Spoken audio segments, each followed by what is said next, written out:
Here on Big 12 Radio, powered by Modelo. Heard exclusively on TuneIn, watched on Big 12 Studios. A back-to-work Tuesday. He's Ari Timken. I'm James Westling. T-Chains, Taman Turner on the controls on the audio side. Anthony Smith on the Big 12 Studio side. On a back-to-work Tuesday. Good to see you. You look good today. Going out to Waco. You got a game tonight. Late game tonight. You're going to be out way past your bedtime. Doesn't NBC know you got a hard stop at 10 o'clock? You know, did you not let them know? I tried to write that into my contract. Same thing with the national championship game last night. Just hire Macaulay Culkin. He can do the second half of the game. It'll be exactly like James doing it. Great comp. Exactly the same. So, yeah, it's been, it'll be back-to-back. Back-to-back nights of staying up past my bedtime. Wow. But I'm ready for it. Wait, so I've prepared mentally and physically. You stayed up last night? You watched every single snap. I don't believe it. What happened? Of the national championship game. I don't believe it. You? Me. I thought for sure when I went to bed at midnight you had you were fast asleep. Dude. You're going to be so proud of me later on the show. So proud. My work brother, you are going to maybe build me a statue. Wow. When you hear about my day yesterday. Okay. So just a little teasy tease. It was a big day. Big day. All right. Big day. Let's just say the Designs for Sport creatine came in handy. Ooh, okay. Yeah, that's right. I could tell. That's right. Thank you. You're basically bursting out of that quarter zip. Bursting from the seams. At first I thought it was just an extra small, but now I come to realize it's just my creatine. skin. Yeah. Yeah. All right, two big topics. Two big topics today. Okay. The national championship game last night. Indiana takes down Miami. The blue chip ratio trend has been debunked, and the other happens on the hard wood. Kansas, Colorado tonight. Somebody's going to be missing from the Kansas lineup, and it's not Darren Peterson. It'll be Bill Self. Third time that Bill Self has been hospitalized in the last couple of years, and he will miss another game. This is the statement from Kansas. Kansas men's basketball coach Bill Self felt under the weather earlier today and out of an abundance of caution was taken to LMH Health where he received IV fluids. He is feeling better, but did not accompany the team to Boulder. So Kansas is without Bill Self basketball. College football national champion has been crowned. A lot of parallels between what Indiana did and I think what Big 12 teams are hoping to do. So where do you want to start? Well, those are two pretty significant stories. It's like flipping a coin. Yeah, I mean, I think with all due respect to the Hall of Fame coach Bill Self, let's talk about the national championship last night. Let's do. And, one of the major talking points that we've been discussing vis-a-vis the Big 12 is that, no team in the history of the modern recruiting rankings, which basically spans back into the 90s, had won a national championship with less than 50% of the roster being 4 or 5-star recruits, right? Every team that's won a title in the modern era, basically since the 90s, has had at least 50% of the roster be 4 or 5-star recruits over a 4-year period, the blue chip ratio. Indiana is not anywhere close to that threshold. Same with the Big 12. And so, it was never a predictive metric, and Bud Elliott, who's the author of the analytic, has often said that, right? It's more of a tool of analysis, but it just shows that the teams that have more NFL talent generally tend to win, right? Like individually, there are some guys that break through that were 0 stars or whatever, and there are 5 stars and 4 stars that flame out. That happens. But in the aggregate, the more 4 or 5-star players, NFL talent you have, the more likely you are to win national championships, which have been the case every single year since the 90s. And I think it's obvious that the transfer portal that NIL have made incredible changes that are wide-reaching to the sport. And last night was the culmination of that. Even the last 2 years as we've had Ohio State and Michigan win national titles, those are teams that are far north of that blue chip ratio. Indiana's the first team to do it. And it shows the Big 12, anything is possible. Like Kevin Garnett once said, anything is possible! My favorite viral tweet this morning is a clip of Steve Sarkisian at I think the SEC Media Days or spring, whatever it was. SEC Media Days. Where he's saying the days of somebody going 16-0 are over. I don't see that happening in Indiana. Said watch just this. Build them a statue if a team can go 16-0. Indiana went full Usher. Watch this on Sark. All right, so Indiana wins the game. Indiana's your national champion. What were the biggest moments of the game, in your opinion? Like, what were the core memory moments from that game? Because there were so many that stood out to me. I mean, it's got to be the 4th and 5 run by Fernando Mendoza. I mean, gutsy call, even better run. You know, it wasn't there at first, and Mendoza found a good seam. And they called a quarterback draw with a pocket-passing quarterback. A quarterback who's maybe run that play a dozen times. You don't get a 5th down, James. There's no 5th if you don't get it. I mean, ballsy call, and, I mean, like Mendoza's done all year, pays it off for Cignetti. Pays it off. So I think that is, without a doubt, the lasting image of this game. Also, Mr. Opportunistic himself, Mark Cuban, taking every opportunity he could to be front and center in every capacity. He would know a lot about building championship rosters. Oh, wait. Yeah, that's well said. I mean, just that. And by the way, congratulations to Brett Yormark. Yormark is though obviously a huge Big 12 supporter, the ultimate Big 12 supporter, is an Indiana alum. So instead, we could have seen Brett Yormark front and center, not Mark Cuban, but I digress. I mean, if there's one team outside of the Big 12 that we were all rooting for, it was Indiana. Yeah. So because Indiana is the Big 12. Any Big 12 team can look at Indiana and be like, that could be us. Totally. I mean, Fernando Mendoza was a 2-star quarterback. He's from Miami.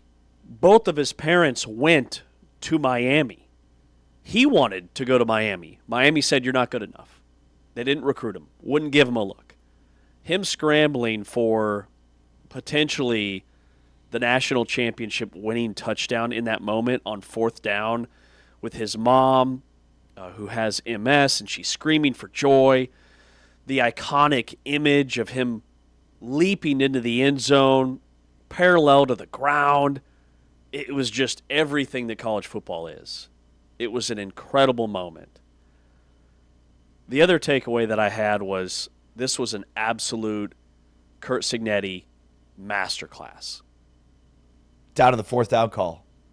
The 4th down call, calling a timeout in the 4th quarter when Miami had the ball and Miami had picked up a couple of first downs and they're approaching midfield and they've got a little bit of momentum, but there's still time and you think maybe Indiana's going to hold on to that timeout. Miami's out of timeouts. Why would Indiana call a timeout when it's Miami against the clock? He calls a timeout and baits Carson Beck into a game-sealing interception where he puts the safety over the top, leads Carson Beck to believe that it's going to be man-to-man, one-on-one coverage. And then the corner kind of drifts into zone coverage and undercuts the route because he's got safety help over the top that Beck didn't think was going to be there, and it's an easy pick. Like, that is execution at its finest. Yeah, well said. It was very bizarre when they called the timeout, and, everything has a purpose. Everything has a plan, every situation. The best coaches are thinking 4, 5, 6, 7 moves ahead. And, we're in the moment thinking about, like, what's this timeout call for? And meanwhile, he's game planning. Like, we know exactly the type of look to throw at Carson Beck to coax a game-sealing interception out of him. Even the Indiana players looked confused by the timeout. There's like 40 seconds to go. The clock's churning. Miami's hustling to the line of scrimmage. And cool, calm, poised, Curt Cignetti trots onto the field and burns a timeout. And he just looked so like he knew what was coming. Like it was remarkable. Well, and it's not that long ago where we remember Nick Saban being interviewed after winning a national championship and looking just so relieved or disinterested or, just business casual. I would often say, like, after Saban won a championship, like, he's so inconvenienced by it. And Cignetti was like, just a man of the moment for a guy that's been so stoic throughout. I just think he seemed so gracious in victory in a way that made it even better. And it's, again, like there's so many perfect encapsulations of what college football is in 2025, 2026 now. And I just think like that is such a good example of like, before there was this ho-hum, we know who's going to win the national championship every year, and it's going to be these same teams. And now there's been 3 different Big Ten champions, 3 separate seasons, no signs of any repeats. It's a totally new era, totally new world, and it fits the Big 12 in a way that is should be extremely optimistic for all of us. Indiana caps a 16-0 season. There's only one other team that's ever gone 16-0, and it was back in 1894. Yale. The Yale Bulldogs. Wow. Did it back in the 1800s. We've talked a lot kind of leading up to this game about the maturity of Indiana and their roster, and it's not just them. There is, albeit a small sample size, but the last 4 quarterbacks to play in the national championship game, 2 on each side, a winner and a loser, were each veteran quarterbacks who were out of eligibility. Carson Beck is like 25. Fernando Mendoza, veteran guy. He's in his last year. He's going to be probably the number 1 NFL draft pick. Last year you have Riley Leonard for Notre Dame and Will Howard, Kansas State to Ohio State transfer. You've got polished veteran quarterbacks who limit their mistakes. And then the other note, with Indiana, we've talked a lot about the age of their roster, right? So last night I'm watching these running backs, and these are grown men on the field, on both sides. Kavon Black for Indiana is 24 years old. The Fletcher kid, I believe it was, for Miami, also 24 years old. The top rushers in the NFL this season, James Cook is 26. Bijan Robinson is 23, a year younger than these guys. Jahmyr Gibbs is 23. Kyron Williams is 25. Like, these were grown men, professional-level athletes playing college football last night. And I highlight those 2 guys because they looked the part to me. They ran angry. They just looked bigger and more physical than a lot of other backs. But they weren't the only ones on the field. There were 24-year-olds all over the football field last night. Well, and I think this, again, plays into roster construction and, the blue chip ratio piece that we talk about. Like, the great equalizer to that is not just that talent is more widespread across the country, but that there's more opportunities for talent. Whereas, guys would leave at the first opportunity they had to make money. And now those opportunities to make money are far and wide in college football. Good, bad, whatever, it's made the sport better overall. I mean, we talk about it all the time in college basketball. With the money and the infusion of money, that means there's going to be more talent coming in that's trying to earn that money. And so it's a twofold, multiple-fold, trifold, if you will, type of set of circumstances here around why college football is in a point in time where Indiana, without the blue chip ratio, can win a national championship. It's the ability to build older rosters with guys that aren't in the NFL, that are staying in college for money. And again, the fact that there aren't dominant forces that are, across the sport, like we've seen before, that are just hoarding the best 4- and 5-star players. And Phil Steele Phil Steele, Football Preview magazine, always has a category that's the oldest rosters in college football. And the teams that are the oldest, more experienced teams are the teams that in the last couple of years are surging. There's been a massive uptick with these older teams. So when you look at the Big 12, who are some of the older teams? BYU will be an old team next year. Even though Bear Bachmeier's only going to be 20, he's going to be a very mature quarterback because of his growth as a freshman, being on the field every snap and playing in 13 or 14 games, whatever it was. Texas Tech will be an older team. Utah should be an older team. And then I think you've got to look at some of these middle-of-the-pack teams that have potential to be an older team, like a TCU that hasn't been super active in the portal. They've got a fifth-year quarterback in Ken Seals for next year. They're going to look a little bit different in terms of the guys on the field, but they're going to be an older roster. Kansas State, I know you're high on Avery Johnson. It'll be his third year as a starter. That's going to be an older team. So the Big 12 as a league, like I was thinking last night, top to bottom, should be a pretty mature conference, like a pretty old conference when it comes to the age of these players on the field.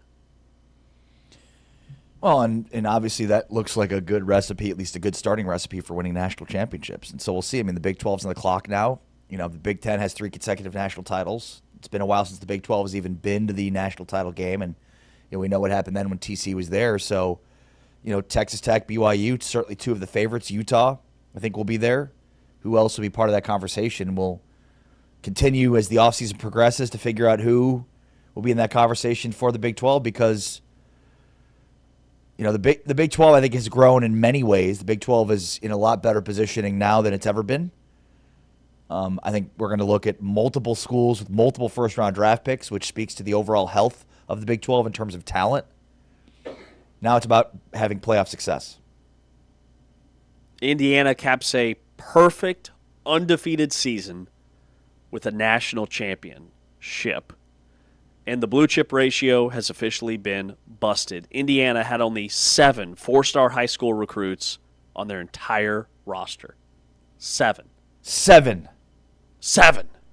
mean, in an era where Alabama wins a national championship with like 50 on their roster.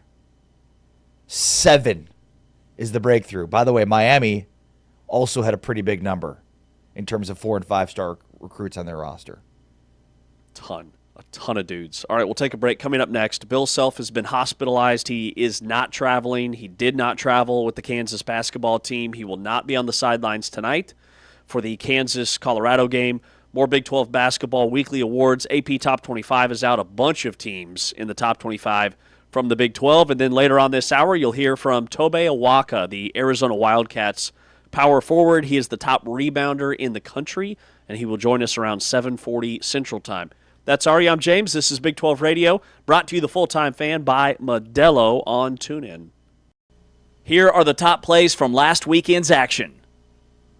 Able to get it to Caden Powell, deep post position. Powell, a Rice transfer, a Wyoming transfer. The Dunga punches one down on the baseline. They continue to keep the big fella's hands. Ties the largest lead of the game. And a steal for Dunga. Council Jr. the line. He kept the big guy's hands full. He rewarded it. Watch this once again. Yes, sir. The Big 12. Miller lost it off of his knee. 5 on the shot clock. Harris dumps it off inside. And McKinley is blocked hard. No whistle as he goes down on his back. And right now, we're seeing that Iowa State defense right there. Access denied. 8 on the timer for UCF. Shovel pass. John Ball finishes with a flush. Offense right here. It's a good pass. Look at the way Stillwell just drives this. And then Ball with the flush. I think that was cool for you and me today to watch those former players visit the team. Watts got stopped at the rim by Kano. What a block. Here's Roy, who's been nearly as hot from outside as this year. Well defended by Jones. Roy, a flurry of moves, takes the contact. Oh my goodness. Hezzy off the bounce, behind the back, spin, underneath Puka. Come on, man, how good is that? It's one of the best individual scores in the country. Good win for the Gators over Vanderbilt yesterday. Vandy will be in action as well, taking on Arkansas, and it's Kansas and Colorado. Another pass underneath by Flemings. Sinek with the slam. It's 22-2. That your team is going to come out, that your opponent's going to start 1 of 6 shooting. They're going to have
Our transfer portal tracker series continues here on Big 12 Today on Big 12 Radio. We'll do that in the third hour. We highlight Kansas today. They've picked up some late portal additions that should really boost their offense. Michael Swain, the Kansas beat writer for KU's 24/7 site, will join us in hour number 3. Austyn Iven, women's basketball analyst, will be popping into the studio here in about a half hour. And Arizona men's basketball player Tobe Awaka joins us at 7:40 Central Time here on Big 12 Today on Big 12 Radio. Our game of the week tonight, Oklahoma State at TCU. We'll be previewing all of the men's basketball games on the conference slate tonight. We are brought to you, the Full-Time Fan, by Modelo. Bill Self has been hospitalized. We'll touch on that here in just a moment. But to highlight a couple of Big 12 performances from this week's games, on the men's side, Texas Tech's JT Toppin is on an absolute tear. He was named the Big 12 Player of the Week. KU's Darren Peterson was named the Big 12 Newcomer of the Week. JT Toppin has had 4 straight double-doubles. He averaged 29 points and 13 rebounds. Texas Tech has won 3 in a row. Well, and Bill Self is hospitalized out of an abundance of caution and did not travel with the team to Boulder for Kansas's late game tonight against Colorado. My assumption would be, and I haven't seen an announcement quite yet, that Jacques Vaughn will be the acting head coach. This is a role that we've seen previously Norm Roberts take. Obviously, without Roberts on staff, Vaughn will most likely take over. A couple of things. Number one, obviously, we know about the history here with Bill Self and having heart issues. And I would imagine there are a lot of coaches that have probably similar situations that maybe aren't as quick to jump and go to the doctor. So I think the out of abundance of caution makes a ton of sense. And, we've heard a little bit about this potentially being the last year for Bill Self. And, you just wonder how much from a health standpoint he has to weigh this. Obviously this sucks. Bill Self's a Hall of Fame coach and a Hall of Fame person and has meant so much to the University of Kansas and so much to the sport of basketball and so much to the Big 12. So you hate to see a guy that's meant so much to so many go out like this, quote unquote. But obviously this is his situation now. It's not going to get better. It's been a wild ride the last 3 years for Bill Self. So he was taken to the Lawrence Area Hospital, felt under the weather, received an IV, didn't travel with the team to Boulder. He's not going to coach tonight against Colorado. KU has said that he is feeling better, that this was a precautionary visit, and that he'll be back on the sidelines. But to your point, coaches don't just miss games. And it was 3 years ago, March of 2023, when he had the chest tightness and he was having balance concerns, and that was right before the Big 12 tournament and the NCAA tournament. And Norm Roberts, our guy Norm, coached the team in those games. And then just last July, 2025, 7 months ago, essentially, he was hospitalized again. He was feeling unwell. He underwent a procedure where 2 stents were inserted into his heart. These were after continuous symptoms. Looked great at Big 12 Media Days, has looked great all year, back on the sidelines full throttle. And then this current visit for whatever illness this may be, had to get an IV. This is the 3rd time. Yeah, and this just in, coaching is not good for your heart health. It's very stressful. These are very high leverage games.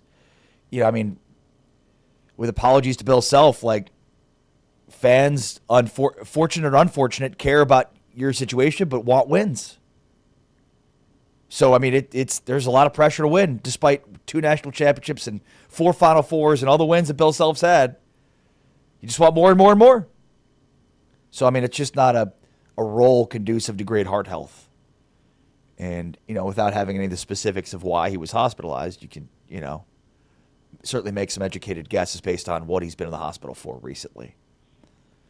And again, we've heard, because of his health situation, Trey Slaughter from the Kansas City Star has told us, I'm not sure he's in for the long haul here. And I can imagine these types of things will expedite it. Both not just for his own health, but for the health of the university and the basketball program. I mean, you got a coach that's expected to be there. And he told us at Media Days that he strongly considered retiring this past offseason, this past summer. I think he was strongly considering retiring 2 years ago when Kansas offered him that massive extension that was just too good to be true. He couldn't turn it down. He's got nothing left to prove. Like, the guy's won national championships. He's got a Hall of Fame resume. He's won an insane amount of Big 12 championships. He's well established as one of the top coaches in college basketball history ever, all time. Like, there's nothing left for him to do that he hasn't already done at Kansas. NIL, the portal grind, everything with Peterson. He says all the right things, and I'm sure he's handling that with class and as best he can. But it feels like this is it. I don't know why, just something in my gut with this. It was like, well, this is going to be the last year. How old is he? I know he's in his 60s. Mid-60s, I think. Actually, I think he's born in 62, so he's how old, T-Chains? 63. 63. And Kansas is one of the few elite programs in the country that can survive a legend stepping away. And it will be really weird if that is the case to see somebody else on the sidelines for next year. But when Coach K stepped down, we've seen it at we've seen it at a lot of these historic programs. Duke's the first one that came to mind because John Shire stepped in right away and they didn't miss a beat. And the same could be said for Kansas. Now, what you noted about Kansas has not officially announced who's coaching the team in tonight's game is really bizarre to me. Like, when he got hospitalized 3 years ago, it was very clear cut. It was like, okay, Norm Roberts will step in. He will be the guy coaching this basketball team. And you look at KU's staff, their associate head coach, the guy who, title alone, should be the guy, is Jeremy Case, who's been on staff for 11 years and played at Kansas, was part of that 2008 national championship team. And then you go Curtis Townsend, who's been on staff forever, Joe Dooley, who's been in and out forever, and then Jacques Vaughn, who you brought up, who was just hired. It's his first year, played at Kansas. Obviously, he's a legend, late 90s, KU Hall of Famer, coached in the NBA for a bunch of years. So we don't actually know. We can speculate, but there's been no official release as to who's going to be the guy tonight against Colorado. Yeah. Well, and again, like, trying to be as sensitive as you possibly can to Bill Self's health situation. I mean, how long is he going to be out for? There's clearly something that happened from a symptom standpoint the doctors told him to look out for, that he needed to notify hospitals if something like that happened. I mean, this in many ways could change the outlook of the Big 12. Not necessarily because we thought Kansas was a Big 12 contender, but certainly you'd think every year Big 12 Kansas is a national championship Final Four type contender. I don't know that they've shown it yet this year, but certainly the last two games they've turned a corner.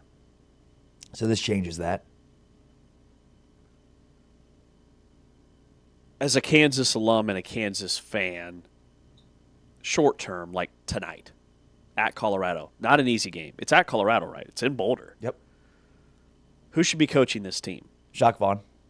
Why? Well, I mean, he's been an NBA head coach. Now, that doesn't justify anything, but he's been in that chair before. I think,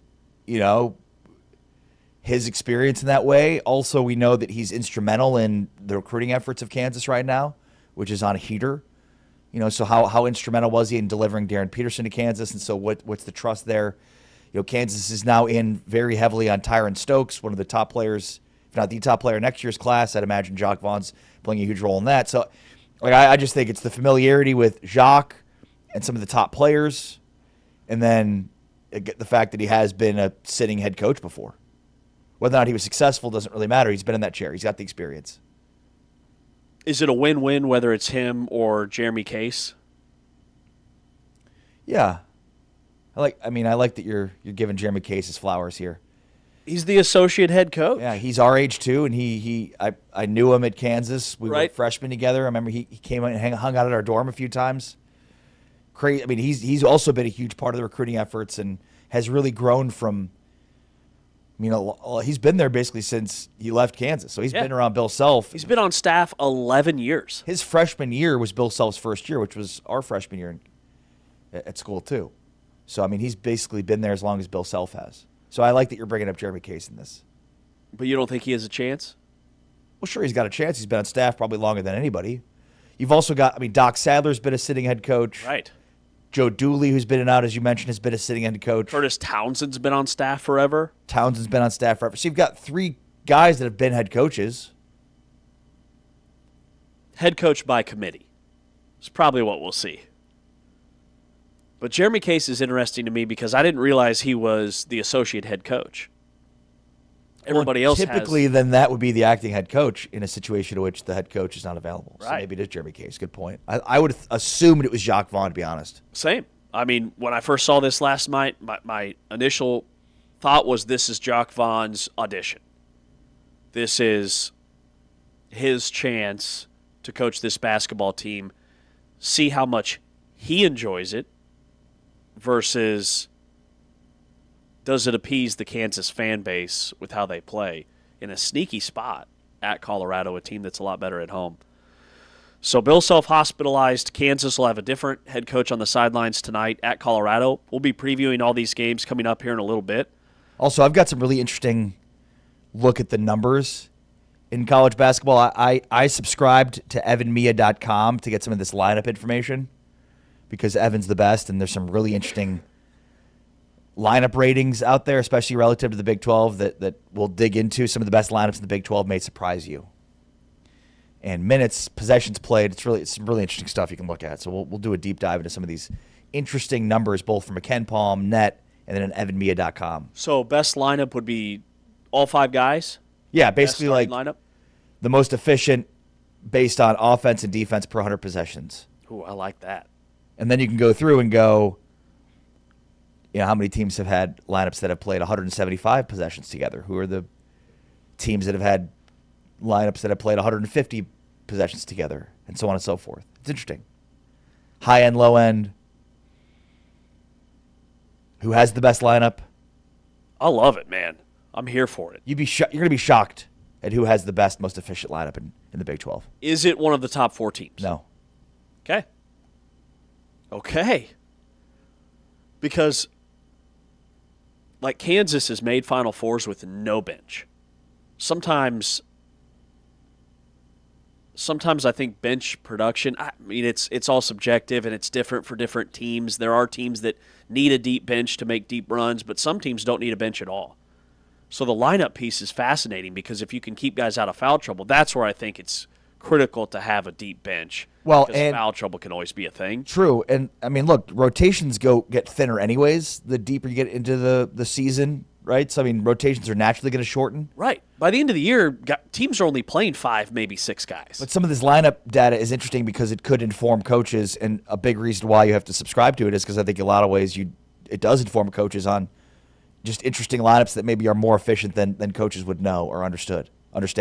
So it's not necessarily like here's their starting 5 and this is where it's just here's the best 5 players when they play together based on a minimum possession threshold. That's fascinating, especially for a team like Arizona or a team like Houston, teams that play a lot of guys. Like Texas Tech and BYU, you know who the dudes are, right? Texas Tech has 2. Now they've got Lawan Watts, who's become a major X factor. BYU's got their big 3. So Kansas is another one that I'm intrigued by because they got Jamari McDowell, who's like plus-minus off the charts, but he doesn't play a ton. Here for it. All right, AP Top 25 before we grab Tobe Awaka from Arizona. The poll came out yesterday. Arizona's number 1 in the AP Top 25. Houston is up to number 6. Iowa State checks in at number 9. Texas Tech has climbed to number 12. BYU at 13, and Kansas back in the poll at number 19 in the AP Top 25, which you see on your screen on Big 12 Studios. Any bones to pick with the recent poll? No. Obviously Iowa State goes from 2-9 after suffering 2 losses this week. So honestly, it's probably a positive they didn't fall out of the top 10 entirely after the loss to Cincinnati. But it's 2 road losses, so at least it shouldn't get punished too much. And what a tough, long week that was without Kansas in the top 25. Just a real gut punch. I'm old enough to remember when Kansas wasn't ranked this year. Who has the nation's longest streak in the AP Top 25? Arizona? Nope. Is it a Big 12 team? It's a landslide. Houston. Yeah, I don't know how I missed that one. It's like 117 weeks. It's nutty because Tennessee just dropped out. They had the longest streak. And I would imagine most of that's top 10 as well in terms of that streak. Yeah, probably. Last year, they lost those 3 non-conference games. I think they fell to like the late teens. But yeah, they're back at number 6. But the AP Top 25, it's great to have all these teams in. But this time of year, it's mostly noise. Like, it's a long season. You can separate the season really into 3 or 4 chunks. So I like to look at what are teams doing in their last 5 to 7 games. Major uptick from Kansas, major uptick from Texas Tech. I think the Torvik ratings have Texas Tech like the 5th best team in the country since the Duke game. Like their last 7 or 8 games, they've just been on a heater. But nice to see some love from the AP. Well, and so with Houston, it's interesting, right? Like they're 12 Big 12 championships away from tying Kansas's streak. Just a dozen. But I say that not to be a smartass, but it feels like they've just got that. Like they're like you just almost it's just almost like you can't even put into context how dominant and prevalent they are and present they are. Houston, like there's a culture, like they don't lose at home. There's a culture. They play defense.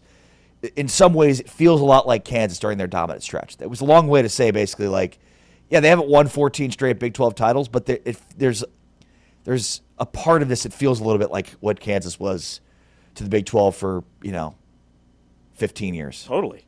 Does it feel like Arizona still has to go through Houston? Yes. Yeah. Like it used to be, you have to go through Lawrence. You got to go through Allen Fieldhouse. Nobody was touching Kansas. Is Houston's that team? Yeah. Arizona's fantastic. And this is a blue blood program. But, yeah, I'm a firm believer. Houston's won 2 straight. They've won 3 of 4 titles available in terms of the Big 12 since joining. They have very few Big 12 losses. Yeah, it's their conference until somebody proves otherwise.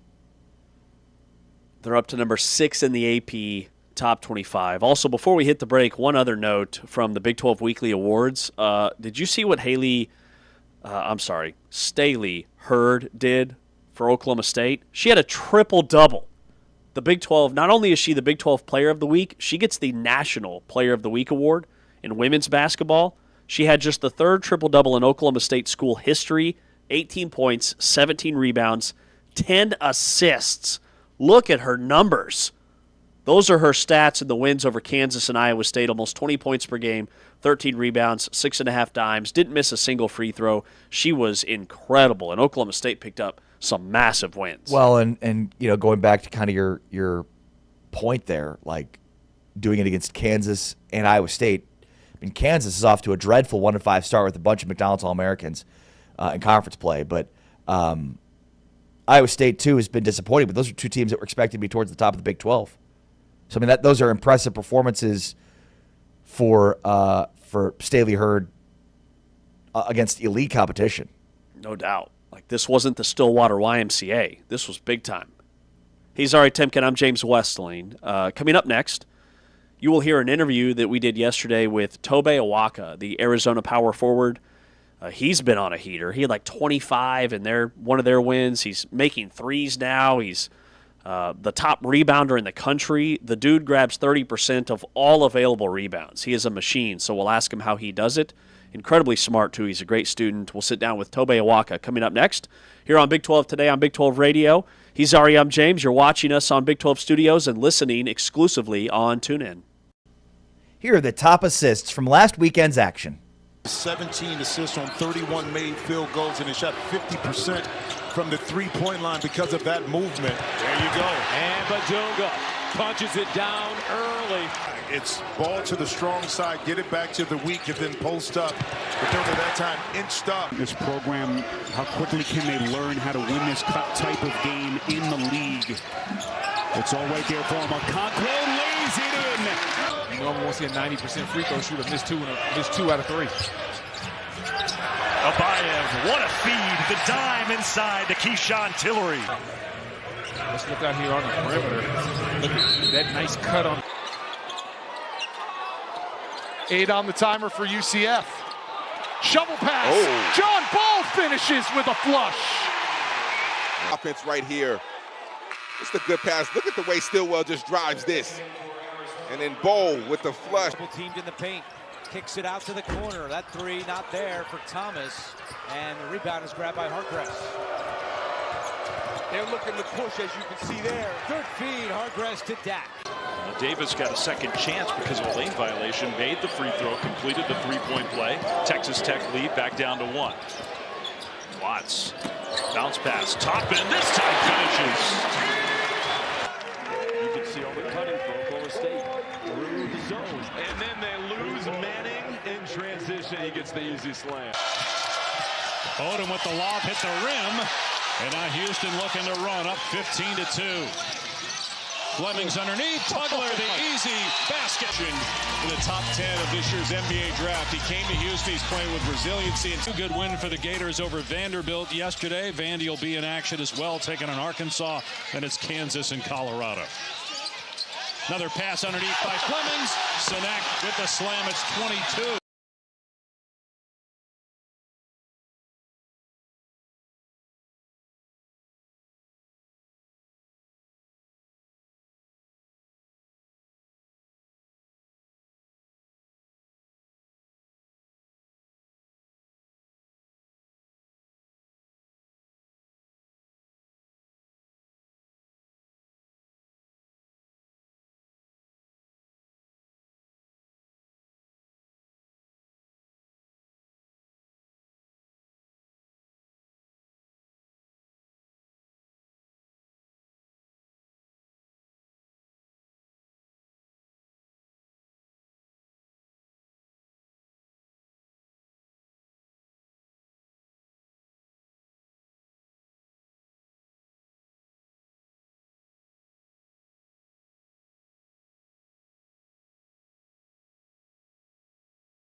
It's Big 12 Radio, Big 12 Today, heard on TuneIn, watched on Big 12 Studios, and we are so pleased to be joined right now by one of the key pieces to the number one team in the nation, the undefeated Arizona Wildcats. Tobey Awaka is joining us here on Big 12 Radio. Good morning, Tobey. How are you?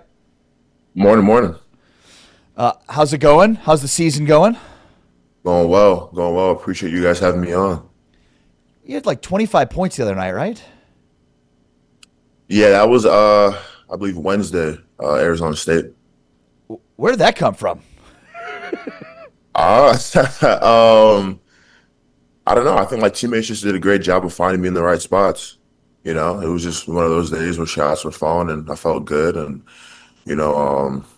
I mean, I think a lot of times you look at your stat line and you see the rebounding and the blocks, the physicality you play with, and maybe, it's one of those you put people on notice. Like, yeah, by the way, I could score too. I could knock down threes. I could shoot. I could score some points. Yeah, for sure. Honestly, I just try to affect the game in any way I can. So, for me, it might not always be rebounds, blocks, or, defensive plays. It might be scoring 15 one day or having 15 rebounds another day, 5 blocks another game, So I try to be adaptive and sort of versatile in the way that I approach the game, game in and game out. Tobey, I think when people watch you play, they see this big physical rebounding machine who can score it and do a bunch of different things. Man, I know you're incredibly intelligent and impressive off the floor, too. Nate was telling me that you interned on Wall Street. Is that right? And what was that experience like? What's your major? Like, what are you doing off the court? Yeah, so I'm in the Eller Business School right now. My concentration is business administration. I'm really interested in finance and investing. So I had a great opportunity to go on Wall Street on a hedge fund, sort of shadow their top portfolio manager and just see the ins and outs of what life is like over there. But it was super cool. I got to learn a lot, get some sort of real-time experience, and kind of sort of bring school and merge it with the real world and see how they operate over there. So it was really cool. Man, that's awesome. That's big time. And your rebounding numbers are insane. You're a numbers guy, all right? So if you're a numbers guy, you're rebounding like 30% of available misses, which is number one in the country according to KenPom. It was a ridiculous number. Like, are you one of these analytical guys when it comes to rebounding, like where if a shot's attempted in the corner, it's most likely to miss on the other side of the basket? Like what all goes into being such a dominant rebounder? Honestly, stats are never really a big, emphasis for me when I'm playing. I kind of find it harder to play when I'm focusing on stats, seeing how many rebounds I can get in this, spurt of 3 minutes. Like, I can't really focus and play like that. Honestly, it's just something I've been doing for a while, and sort of it's helped me carve out a role within college. So I think I've put more emphasis on it, but I just kind of, try to play as free as possible once I step in the court. But I think one thing that has helped is knowing how individual teammates miss in certain positions. So, for instance, Jaden Bradley, whenever he shoots threes, his threes sort of miss, more so long, I would say.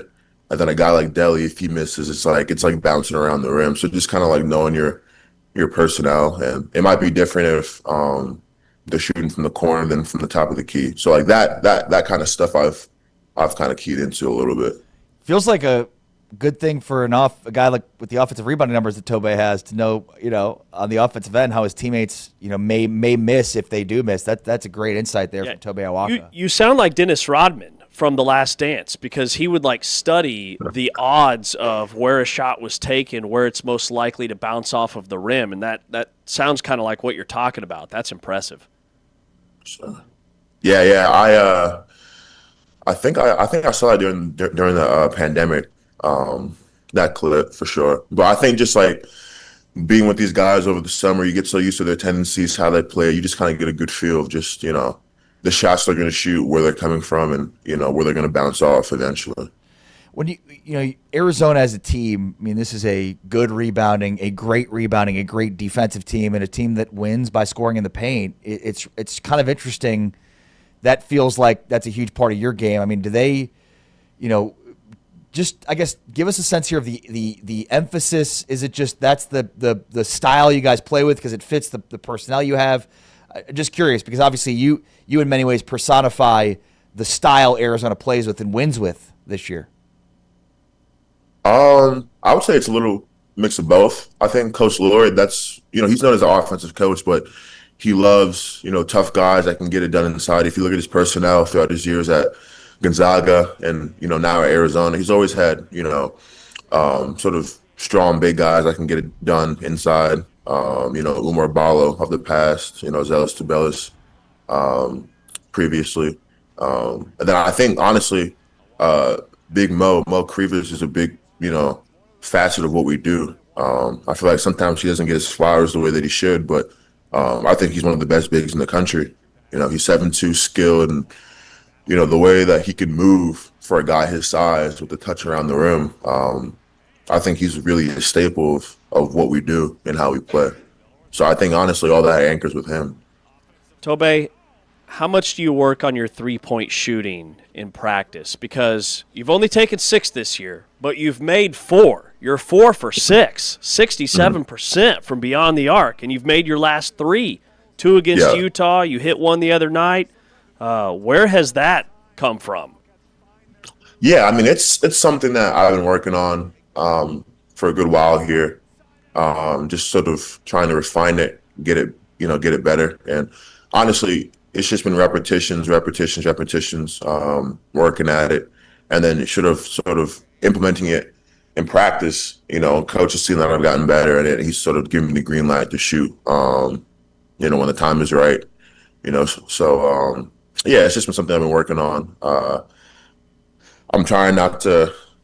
I'm still trying to sort of lean on what I'm good at, my strengths, not let the 3-point shot take over or anything like that. But obviously, to play at the next level, you have to show that you can sort of extend your range a little bit. But, obviously on this team right now, we have plenty of guys that can shoot threes and do all that. So I'm just trying to make sure I can maximize my role where I can make the biggest impact. But if they come for sure. Apologies about that, Tobe. Tobe Awaka joining us here. This team looks, like they're very connected, lots of great chemistry, and it's obvious on the floor. Like, is this a team that likes to hang out? What do you guys like to do off the floor? And, can you just kind of speak to the team's chemistry? Yeah, I think we have a group of guys that really like each other genuinely. I think we have great character, from the top down. And, guys will always do stuff together, whether it's like game night at a teammate's house. Guys love playing video games. 2K is a big one. So yeah, we always find time to sort of hang out with each other, whether it's just getting a meal after practice. Ping pong is pretty big after practice now in the locker room, so guys will stick around watching each other play. So I think it's been I think we all like each other for sure, but it's been natural. It's been genuine, nothing forced or anything like that. So I think that's been really cool to see. Who's your go-to team on 2K? I don't really play 2K. They do. I'm not really a big 2K player. I used to play the college football game, pretty heavy, but ever since September, I've really stopped. I haven't really played too much. You're a little busy. You're a little busier this time of year. Yeah. All right, so if we're heading to Tucson, what's the number one spot that we have to hit in Tucson, Arizona? Baja Cafe, the breakfast place. I think that place is unbelievable. I've gone there many times. It never disappoints. So if you guys are stopping in Tucson, that's definitely a place to stop. How about Dirtbags? I've heard Dirtbags is the spot to go. I think I've been to Dirtbags once since I've been in Tucson. It was an interesting experience for sure. But yeah, I'll probably leave it at that. Tobe, you're the best. Keep doing what you're doing, man. You're fun to watch. Motor that doesn't quit. Your team's fun. You're fun, man. Keep doing what you're doing, brother. Thank you. Thanks, Tobe. Yes, sir. Thank you guys for having me. Tobe Awaka joining us here on Big 12 Radio, one of the fiercest rebounders. I mean, and yeah, you hate to mention Dennis Rodman because when you think about, non-traditional posts that rebound at that level, you think Dennis Rodman, but that's a great comp. I mean, he's got a motor that doesn't stop, and whether it's blocking shots, rebounding, and he said it himself, like whatever the team needs him to do is what he's going to do. And that's the way he plays. I mean, he can go out and score 25 if you need him to. He can grab 15 rebounds if that's his role. He's an underrated passer. But the rebounding stuff was fascinating to me because I do believe there's an art to it. You get to this level, everybody's big and tall and has wingspans. But Tobe Awaka, who's 6'8", leads the country in rebounding percentage. 30% of all shots are rebounded by him. Just insane. And that's all shots. That's not right offensive rebounds. That's where he's even better. So he's got this hit first 255-pound frame, but then it's leverage, it's timing, it's knowing where the ball is most likely to come off the rim based off of who on his team is shooting. Just really impressive stuff. High-level athlete. Yeah. Arizona 18-0. They will play on Wednesday night at home against Cincinnati, and then this weekend West Virginia at home. Before at BYU and then at Arizona State next week. So, a couple of home games here for Arizona this week to try to get to 20-0 before at BYU on a week from tonight. 26th, yep. At BYU, yeah. Week from tonight. Should be fun. Big Monday. Here are the top dunks from last weekend's action. Able to get it to Caden Powell, deep post position. Powell, a Rice transfer, a Wyoming transfer, but Dunga punches one down on the baseline. They continue to keep the big fella's hands. Ties the largest lead of the game. And a steal for Dunga. Thompson Jr. the line. Oh, he kept the big guy's hands full. He rewarded it. 21 points, 10 rebounds, 4 blocks. Again! That's not a badunka dunk. That's a badunka dunk. Talking with Coach Dixon, he felt like this was a group that was happy with where they are. Points just masterful. And another chance at 3. 8 on the timer for UCF. Shovel pass. Oh. John Ball finishes with a flush. Amir Jenkins double-teamed in the paint. Kicks it out to the corner. That 3 not there for Thomas. And the rebound is grabbed by Hargress. They're looking to push, as you can see there. Good feed, Hargress to Dak. Toppin fought for it, but Boop grabs the ball. Both teams will play fast-paced if you give them the chance. Saunders dunks it home. He will. Kanye Clary retreats the dribble, 10 to shoot. They swing it on over. Victorious Miller inside. Christian Coleman left all alone for the slam. Good win for the Gators over Vanderbilt yesterday. Vandy will be in action as well, taking on Arkansas, and it's Kansas and Colorado. Another pass underneath by Flemings. Sinek with the slam. It's 22-2. They've won 16 straight on the road. That's the longest active streak in the country. They've won 14 in a row at home and 47 of 48. Sinek with the follow jam off the Flemings.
Back inside Big 12 today here on Big 12 Radio.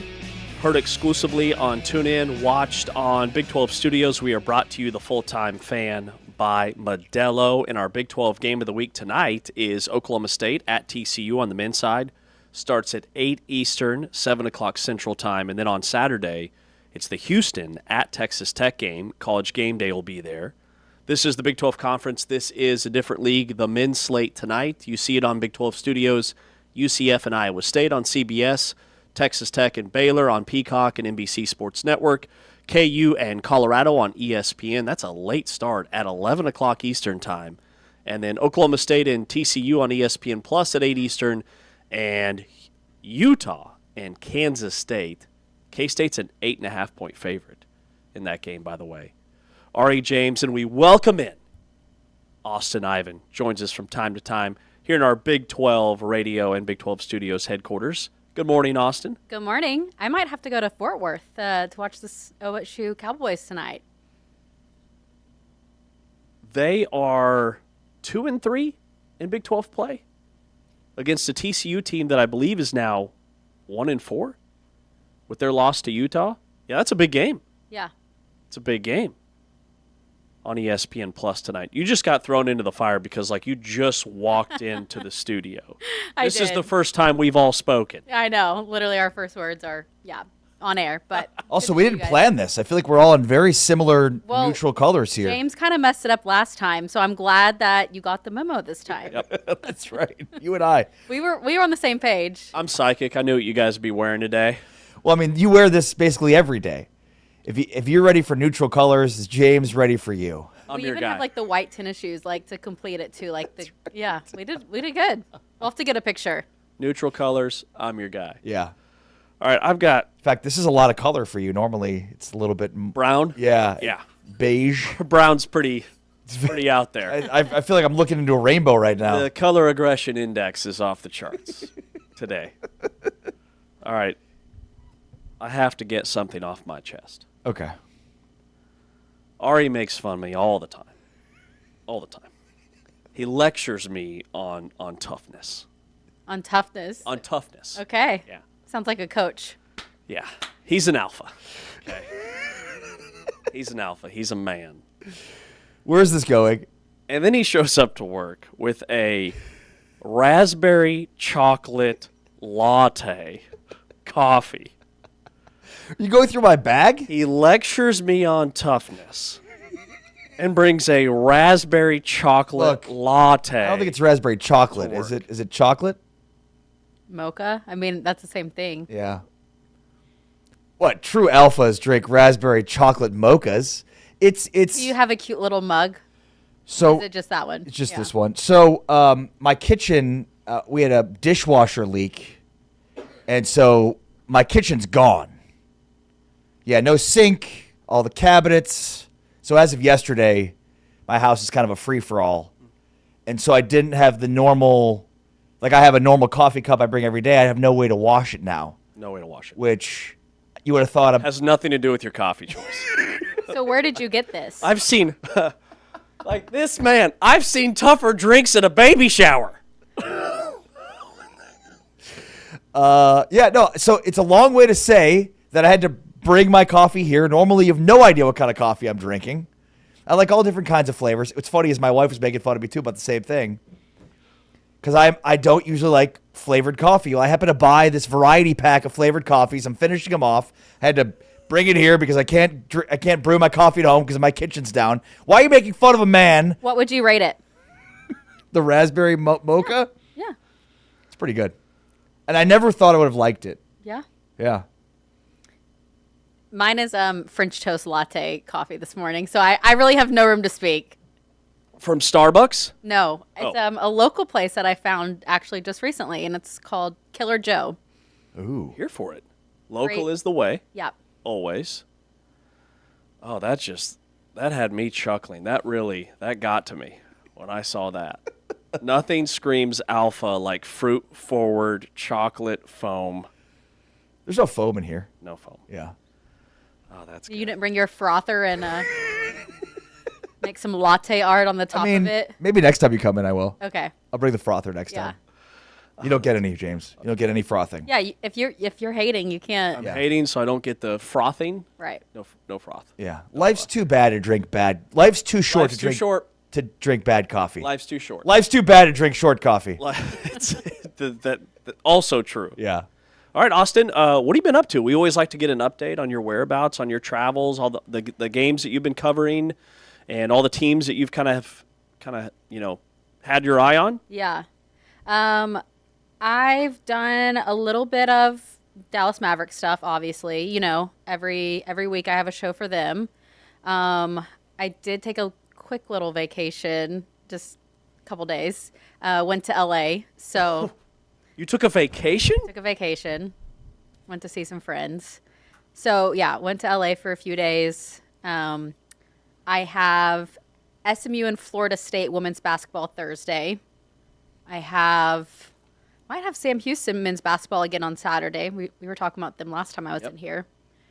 So, yeah, a variety package like your coffee. That's my sports in the past week. Raspberry Choco Latte. Choco. Excuse me. It's Choco. Way more manly. Okay? Way more manly. Yeah, abbreviate chocolate. By the way, Mods, they do a great job. Not a sponsor. Good, big fan of Mods. You were saying? That was actually a dynamite transition right there from Austyn on her life's like a variety pack of Mods coffee. Yeah, that was a banger. All-timer. So on the women's side. Wait, no, hold on. Austyn, as we know, is very well connected in the coaching world, including to Bill Self. You know, we were talking earlier about Bill Self's health situation. Yeah. Without, I'm not asking you to like divulge anything that you know that maybe isn't out there publicly, but like, what do you just make of the situation overall as a guy that's, in the hospital yet again? I know. That's the thing is like he's had a couple of health issues in the past year or so. So that's what makes it a little bit more scary because you don't know what maybe it's coming from or what, is playing a factor from something previously, or is it a new issue? So, I really don't know any updates or anything. Obviously, think he's okay, and we, wish him well. But I don't know. I don't know if he's with the team. No, yeah. So So he. I was going to say I don't think he's with the team. He didn't travel with them to Colorado, right? Well, look, I mean, he's had heart issues. He had a stint put in. Right. Coaching's not good for your heart. No, it's stress. I mean, yeah, this is a stress, like the most stressful occupation that you could have. Like that's probably what he has, and I'm sure doctors are probably like, these two don't go well together. Right. So have you talked to the family, and what's the inside information is really what Ari's asking. Not at all. Not at all. But I know, you played, you've been around coaches, you know how hard they work, you know Bill Self. I just figured, she'd shed some good light on it. Totally. Remind the audience your ties to Bill Self. So Bill Self went to Oklahoma State. So he's an OSU alum. My parents went to Oklahoma State. His wife and my mom were best friends in college. And my dad was roommates and best friends with R.C. Buford, who is with the San Antonio Spurs. And he played basketball and was good friends with Bill Self on the team together. So they kind of knew each other. And then my mom and his girlfriend at the time knew each other.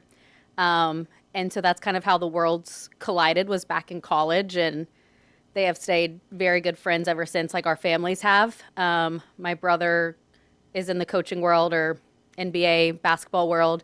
So he goes to Kansas and works the camps in the summer. With Fran's son, right? Doesn't your brother and Fran's son coach together? Yes, they do now. They work together in Washington, D.C. with the Wizards. So, yeah, Fran's son is a coach, James. My brother is more wanting to do front office, not necessarily coaching. But my brother worked for the San Antonio Spurs the last 2 years, which was with R.C. Buford, and Bill Self's son used to work for the San Antonio Spurs organization. So there's just a ton of overlap. I mean, I could keep going on and on about everything. Wait, Fran's son's name is James, or were you just trying to get my attention? No, James is the James. son. Yeah, James Frischilla. Yeah. Okay. Yeah. And what does your brother do? He wants to be like more in the front office. So he's like basketball operations with the Washington Wizards. James like, whoa. Bill Self went to Oklahoma State? Yeah. Go back to the first sentence. It's all connected. But Austyn has, that's just one connection. She's got connections to all coaches. Like, she's very well connected. This is the reason why we have her on so much. I know that. That is super cool, though. Yeah, so a lot of overlap for sure with everything. So that's kind of the background and the history of Coach Self's family and my family. That's amazing. So how do you think the players are responding to this, for lack of a better term, this situation that Kansas now finds itself in? Yeah, it can be a little bit of a distraction. You're worried about your coach. It's not the normal. It could be like a substitute teacher type of thing. Like when you don't have your leader, are they going to listen to your assistants? Now, the good thing with Kansas is that coaching staff has been in place for a really long time. So all the assistants know what to do, know exactly what Coach Self wants. So I don't think there's going to be really much of a difference besides Coach Self not being there. And they've faced adversity this year beyond just, Coach Self missing a game or not being around. So I think this team is well equipped to handle it if they just take that maturity route and go about their business and treat it like it's another game, and you can't worry about all the other outside factors. But it definitely is like, I've never played a game without my head coach there. So, that is something that you haven't, a lot of players probably haven't experienced before. Yeah. Had you played a game without your head coach? Because I know a lot of players on coaching staffs, some guys will coach the guards, some guys will coach the post, some guys will handle the scout, and some will be more nutrition based. Like, there's different coaches that you kind of gravitate towards. Right. So think back to your playing days and how you would approach the situation as a player. I think it can go either two ways. Like, you're distracted and you don't play as well, or you're more focused. You want to play for your coaches. You want to play for your team. You want to play for something bigger, and you have a really great game as a team. So I think there's kind of two avenues that it could go in a situation like that. Yeah. You also have kind of an odd set of circumstances because, as Austyn said, it's a coaching staff that's been together for a long time, except for Jacques Vaughn. Right. He's the new addition, and there's like this feeling that he's going to take over.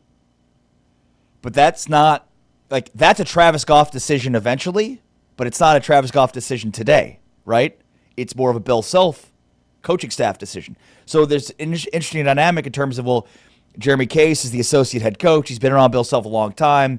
You've got veteran coaches that have been there forever, and we've just outlined it: Dooley and Doc Sadler and Curtis Townsend, and tons of right. So there's just this odd dynamic of is Jacques Vaughn the head coach in waiting? Is that what the front office, quote unquote, Travis Goff wants? Is that what the future of Kansas is going to be? Or, and then how do you balance that with but who's the acting coach today? Who's the associate head coach usually would be? So it's sort of an interesting dynamic too there.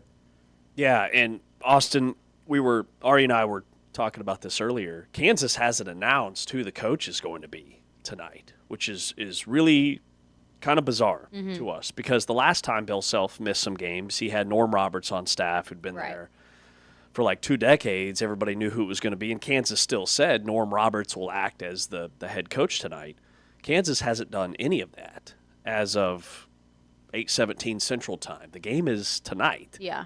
And so, is it going to be a Jeremy Case, who title-wise on paper is the associate head coach and has been there forever, or is it going to be one of these other guys that have left and come back? Or is it going to be Jacques Vaughn, who's maybe the head coach in waiting? That's all the speculation, but nobody really knows.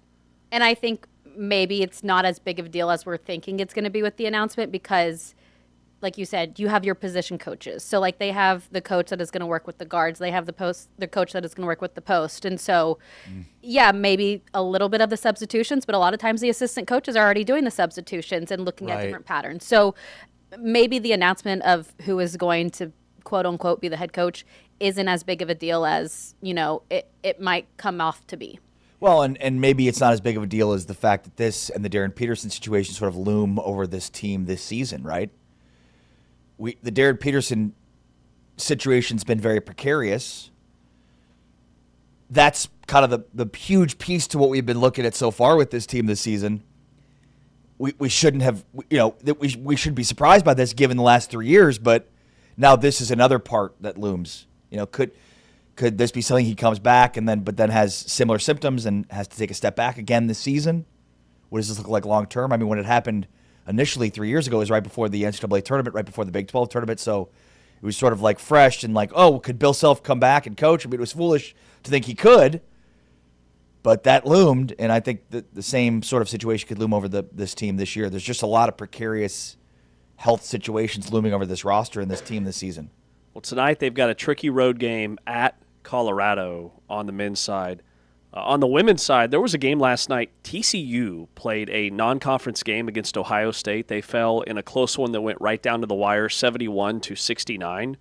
But, Austyn, this feels like pretty unique that you'd have a non-league game played on a Monday? Yeah. I mean, once you've already into Big 12 play, you're kind of in the groove of conference, and then you travel, you go on the road, and you play a very unique situation game. But those are two teams that I think are going to be making late runs in March. And so it was a great opportunity to play an opponent like that, to kind of have a measuring stick type of game of, okay, we know what the Big 12 is, but let's go see a different opponent that we might see in the postseason. Who knows? I mean, they've played some other tough opponents, so let's see what we can do. Let's see how we stack up. And so they didn't get the win, but it was a really close game and back and forth. And it's also kind of like there's nothing to lose in that situation because you got a great game out of it. You didn't win, unfortunately, but you still come back and you still have everything in front of you in Big 12 play. Yeah, I'm with Austyn. Like, it's a win-win. Yeah. They play in the Coretta Scott King Classic at the Prudential Center, New Jersey. So, I mean, that's a huge opportunity to showcase for the conference. I mean, nationally televised game. Right. I mean, we saw Baylor go overseas and play a really, impactful non-conference game. And so this, too, like, it's not necessarily about the outcome of the games themselves, but the footprint that it makes for the conference as a whole. And the fact that TCU and Baylor are pretty substantial brands for the Big 12 on the women's side.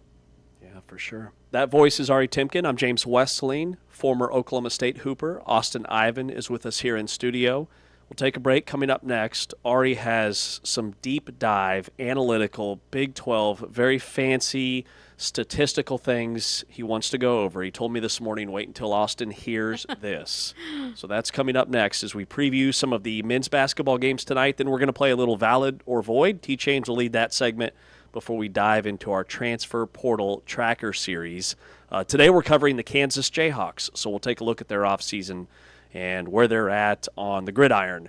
This is Big 12 Today on Big 12 Radio. We are brought to you, the Full-Time Fan, by Modelo, and you're watching us on Big 12 Studios. Here are the top plays from last weekend's action.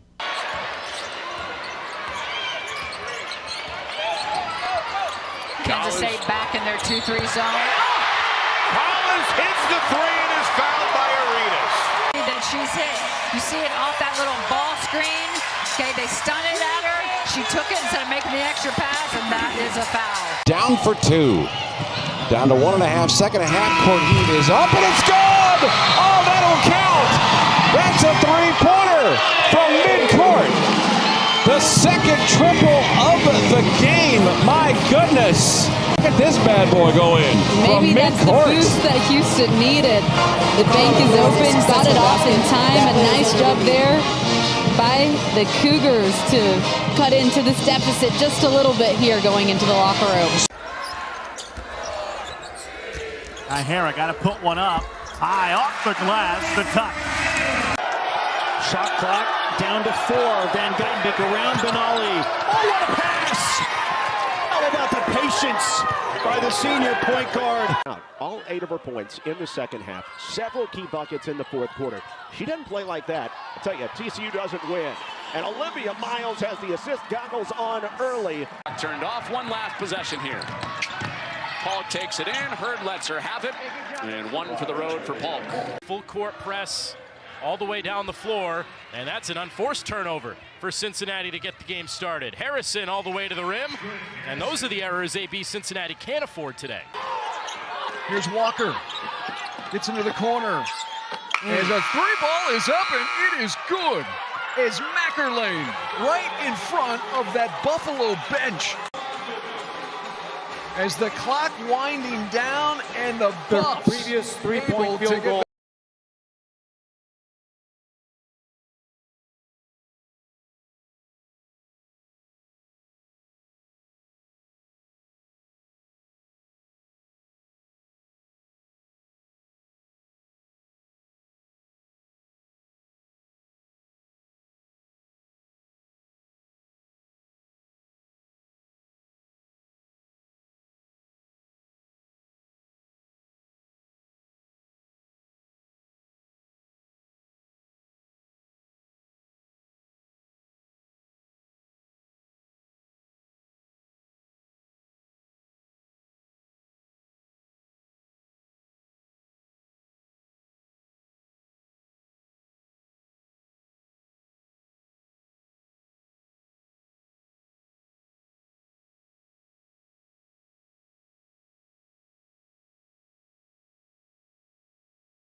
This is the Big 12 Conference. This is a different league.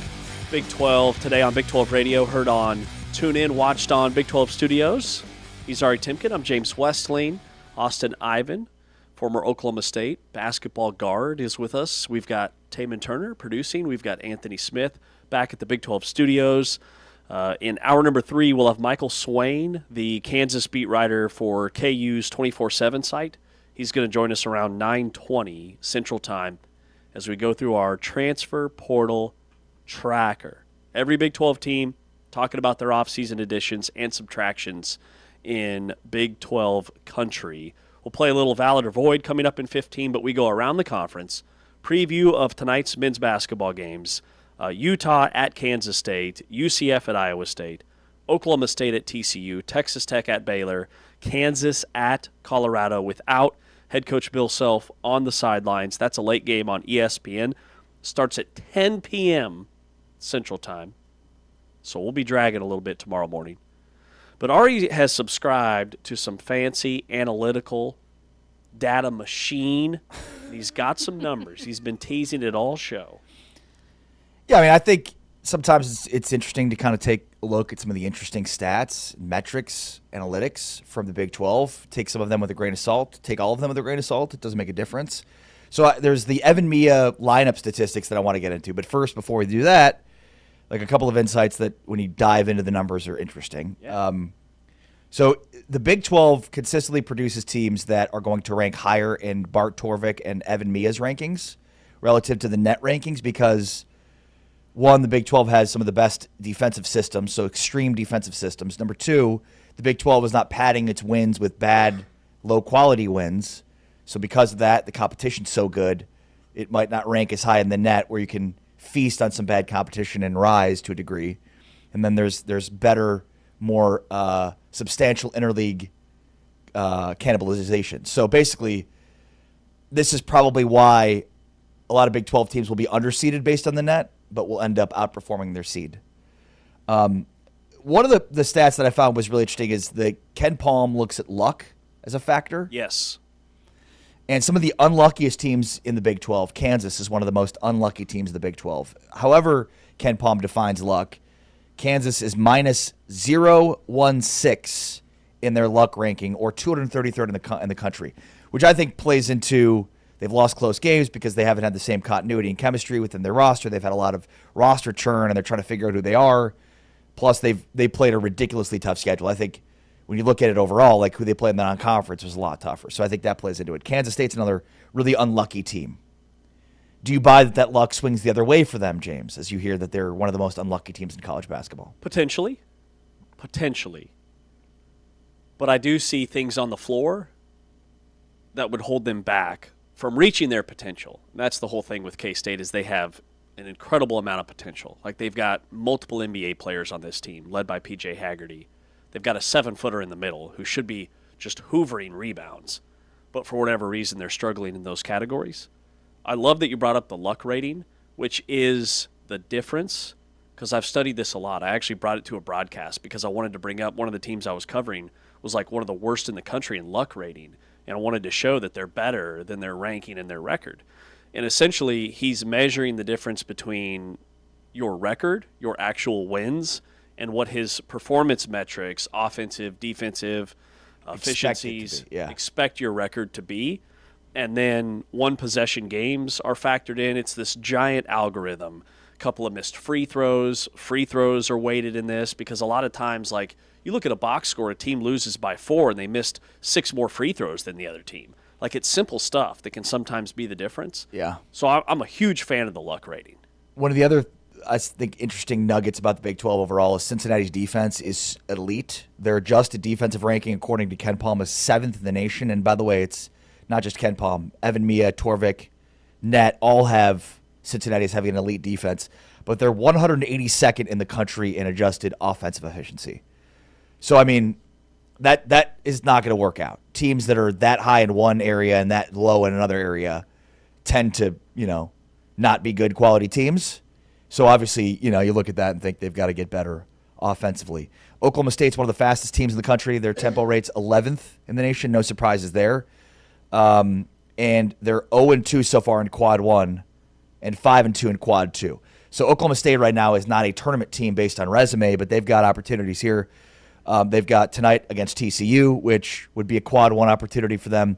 And then Iowa State on Saturday, another Quad 1. And then early February, they have Arizona and BYU. Arizona at Arizona and BYU. So they've got basically out of the next 5 games, 4 Quad 1 opportunities coming up here to improve their 0-2 mark or get worse than their 0-2 mark. We'll see. So big stretch here for Oklahoma State basketball. Yeah, they got to lock in. But the pace thing, not a surprise. I mean, that's just the style that Steve Lutz plays with. Oklahoma State and Houston are complete and polar opposites of each other in terms of pace. Yeah. Houston is one of the slowest teams in pace. They are 349th in pace in college basketball. And this is probably a little bit faster than past years for them, too. So just keep that into account. They're typically even slower. Right. No, right. I mean, I don't know how many Division I basketball programs there are, but they're 349th, and Oklahoma State's 11th. There's 363. So there you go. They're a little bit faster than normal. And Steve Lutz's teams at Western Kentucky and Texas A&M Corpus Christi led the nation in adjusted tempo. Like, that's his thing. Ari and I are just totally nerding out over this stuff. Are you a stat head? I'm really probably say not. no. I'm probably not too much of one. Like, I think they're very interesting. Now, if I was still playing, maybe I would, be more into them. Like, if a coach is coming to me and saying like this or this, like you shoot better here or whatever, I would probably listen. But as an analyst now or just as a viewer, I'm probably not into it as much. So. And it's crazy how deep this stuff can go. Yeah. Yeah, I mean, you can become, over, inflated through numbers, and you can let numbers say whatever you want. I think to Austyn's point, like they're interesting to look at. It's just for me not necessarily the predictive side of things, but more of like just a tool of analysis to look at interesting, interesting numbers that maybe we didn't notice or don't stand out as much. The lineup stuff is really interesting too, and this is ultimately what I wanted to get to. EvanMia.com, has some great numbers and metrics you can get to for free, but then there's some really deep stuff that he looks at. And what I always found interesting, and I know NBA.com has a lot of great stuff in terms of lineup numbers. Basically, which 5-player combinations give you the best output from an offensive and defensive efficiency standpoint. Basically, instead of points per game, it's points per 100 possessions. Now, Evan Mia's stat is a little bit different in terms of points per 100 possession, waiting for certain things, but I digress.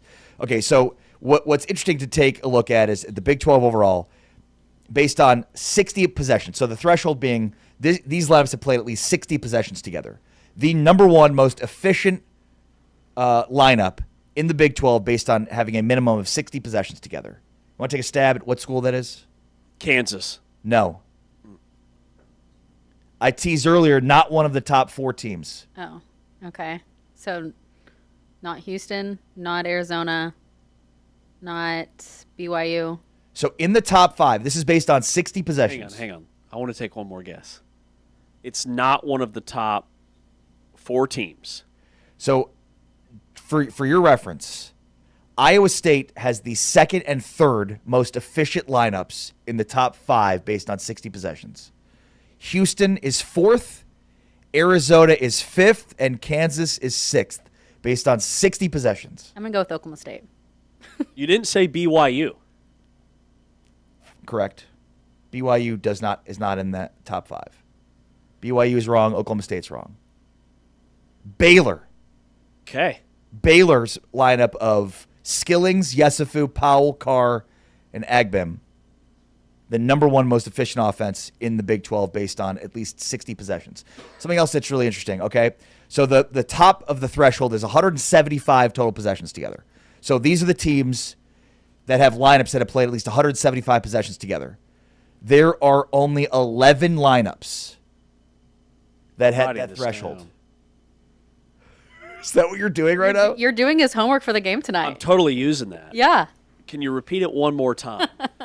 So there are, out of the Big 12, only 11 total lineups that have played at least 175 possessions together. 2 of those are from Texas Tech. So what that tells you, out of 16 teams, only 10 teams have had at least one lineup play at least 175 possessions together. Okay. So if you slide the scale down, you go 170, you keep adding teams, right? So you're getting further and further down. You want to take a stab at who the minimum, so how many possessions do I have to get to before I get every Big 12 team in there with at least one lineup? This one should be obvious based on what they've been dealing with this season. Okay. Kansas? Kansas. Okay. The lineup that has played the most possessions together is 125 possessions. And that's way lower than everybody else in the league in their best line. 10 of the 16 have one lineup with at least 175 possessions together. Wow. And if you scale it back, you go 170, 165, you keep adding Big 12 teams until you get all the way to 125 possessions. That is a lineup that does not include Darren Peterson. That's what I was going to ask. Yeah. That lineup is Flory Badunga, Melvin Council, Jamari McDowell, Bryson Tiller, and Trey White. So basically, everybody in the Big 12 has played, in terms of on the floor together, an entire game and a half more than anybody on KU. Yeah. Any lineup together from Kansas. Right. Correct. If you go to 100 possessions, okay, so this is a good threshold of like who are the best lineups that have played a ton of minutes together. Iowa State's Buchanan, Jefferson, Lipsy, Momchilovich, and Toure is the most efficient offense in the Big 12. Offense? Sorry, most efficient efficiency margin, basically. Okay. Top offense, top defense combined. Like that's the best lineup in the Big 12. Best lineup in the Big 12. Number 2 is the same lineup with Heisey in for Lipsy. Wow. Iowa State, with a lineup that's played at least 100 possessions together, has the top 2 most efficient lineups. Even with back-to-back losses. Yes. Okay? Number 3 is Houston. Sinak, Flemings, Sharp, Tugler, Uzan. Should not surprise us at all. Number 4 is Kansas. Bidunga, Council, Peterson, Tiller, White. Number 5 is Arizona. Bradley, Berries, Karachenkov, Krivas, and Pete. Man, that's wild. No surprises, right? Yeah. Houston, Arizona, Iowa State, and then Kansas with that Peterson lineup, which has played 100 possessions together.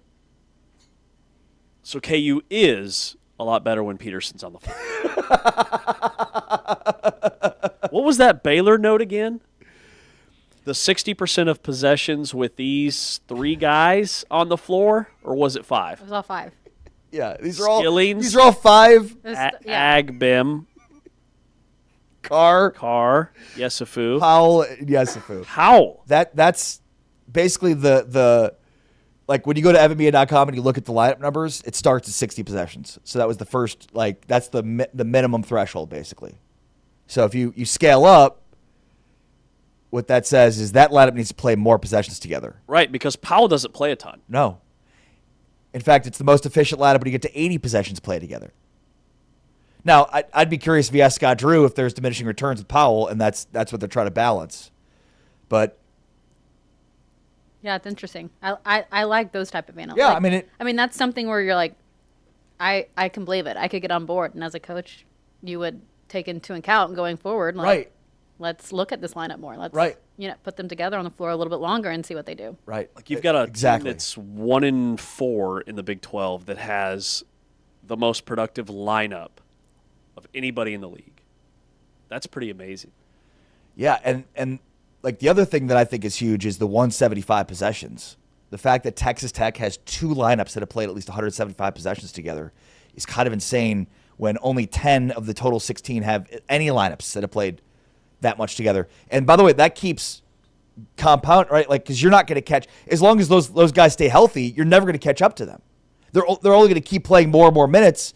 So there's a level of familiarity and chemistry that I'd imagine helps them when they get deeper into the tournament. Now, the real question is, when I bring this to the table tonight, do I credit Evan Miyakawa or Ari Temkin? Oh, you got Ari for sure. Yeah, are you kidding? This is the Ari Temkin model. Yep. It's the old all Ari. Michael Scott. You miss 100% of the shots you don't take. Wayne Gretzky, Michael Scott. I knew it. Sorry, Evan. This is Ari stuff. Just put the quote up there with Evan Mia and then Ari Temkin quoting Evan Mia. Exactly. So 60% of possessions in a game. I want to make sure I got still this. Needs you to clarify one more time. My mind's not working. I'm going to tell you as simply as I possibly can. The most efficient lineup in the Big 12 with a minimum of 60 possessions played together. Wait, 60 possessions? 60 Not possessions. 60%. Correct. 60 total possessions. So if we're looking at the most efficient lineups in the Big 12 with a minimum of 60 possessions played together. Word. I got it, dude. That's amazing. That's amazing. I'm totally using that. I'm going to send him an email right now. Guys, we got to use this. This is juicy. You should ask Scott Drew, though, like, is there something with Powell? Yeah. Because, by the way, that lineup should play more. You might be better. I wonder if he knows this. I know. That's what I'm curious, too. Does he subscribe to evanmedia.com?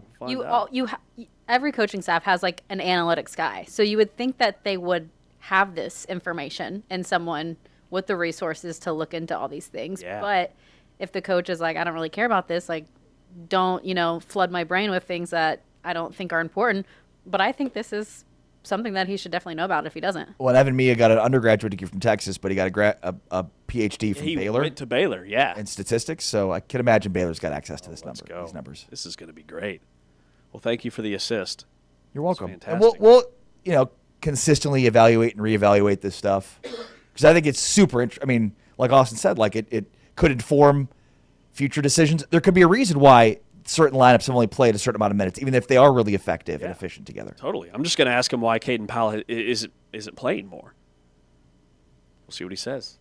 Coaches love when you second guess their minutes. Oh yeah. No, they're huge fans of it. I have like, to be very careful. He's going to say, "Do you want to come coach?" And you're going to be like, "Well, yeah." And I won't be nervous at all. I will not word it like that. Coach, the only move I'm going to make is put that lineup together. And I'm going to sit down on the bench and just watch him play. How can I frame this? Caden Powell. Man, he's been really good when he's been on the court. Do you not like him? What's the deal with Caden Powell? That's what I'm going to ask him. Like, you brought in Najee? What's up with that? All right, let's play a little Valid or Void coming up next. Austyn Iven's with us. Ari Timken, James Westling. This is Big 12 Today on Big 12 Radio. Here are the top plays from this week's Player of the Week.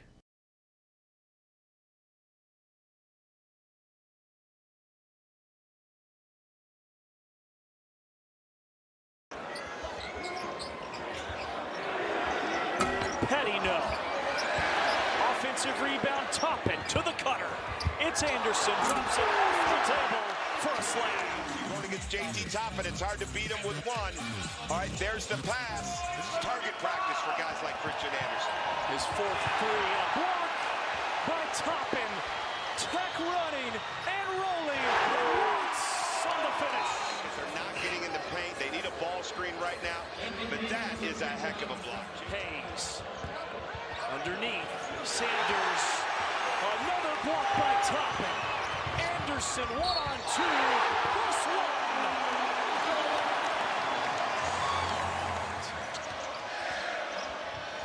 The slip, another block. He has been a monster down low.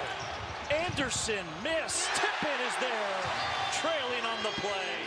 Cade has got two. Ahmed now has three. That's his third foul, and he stays on the court. Well, he's going to go, and that's why JT's going to go right at him. Yeah. Score. I'll tell you, and that wasn't bad defense. That shot was like a meat hook. There he is, almost everybody on Christian Anderson. Watts has it to Toppin. That's a foul.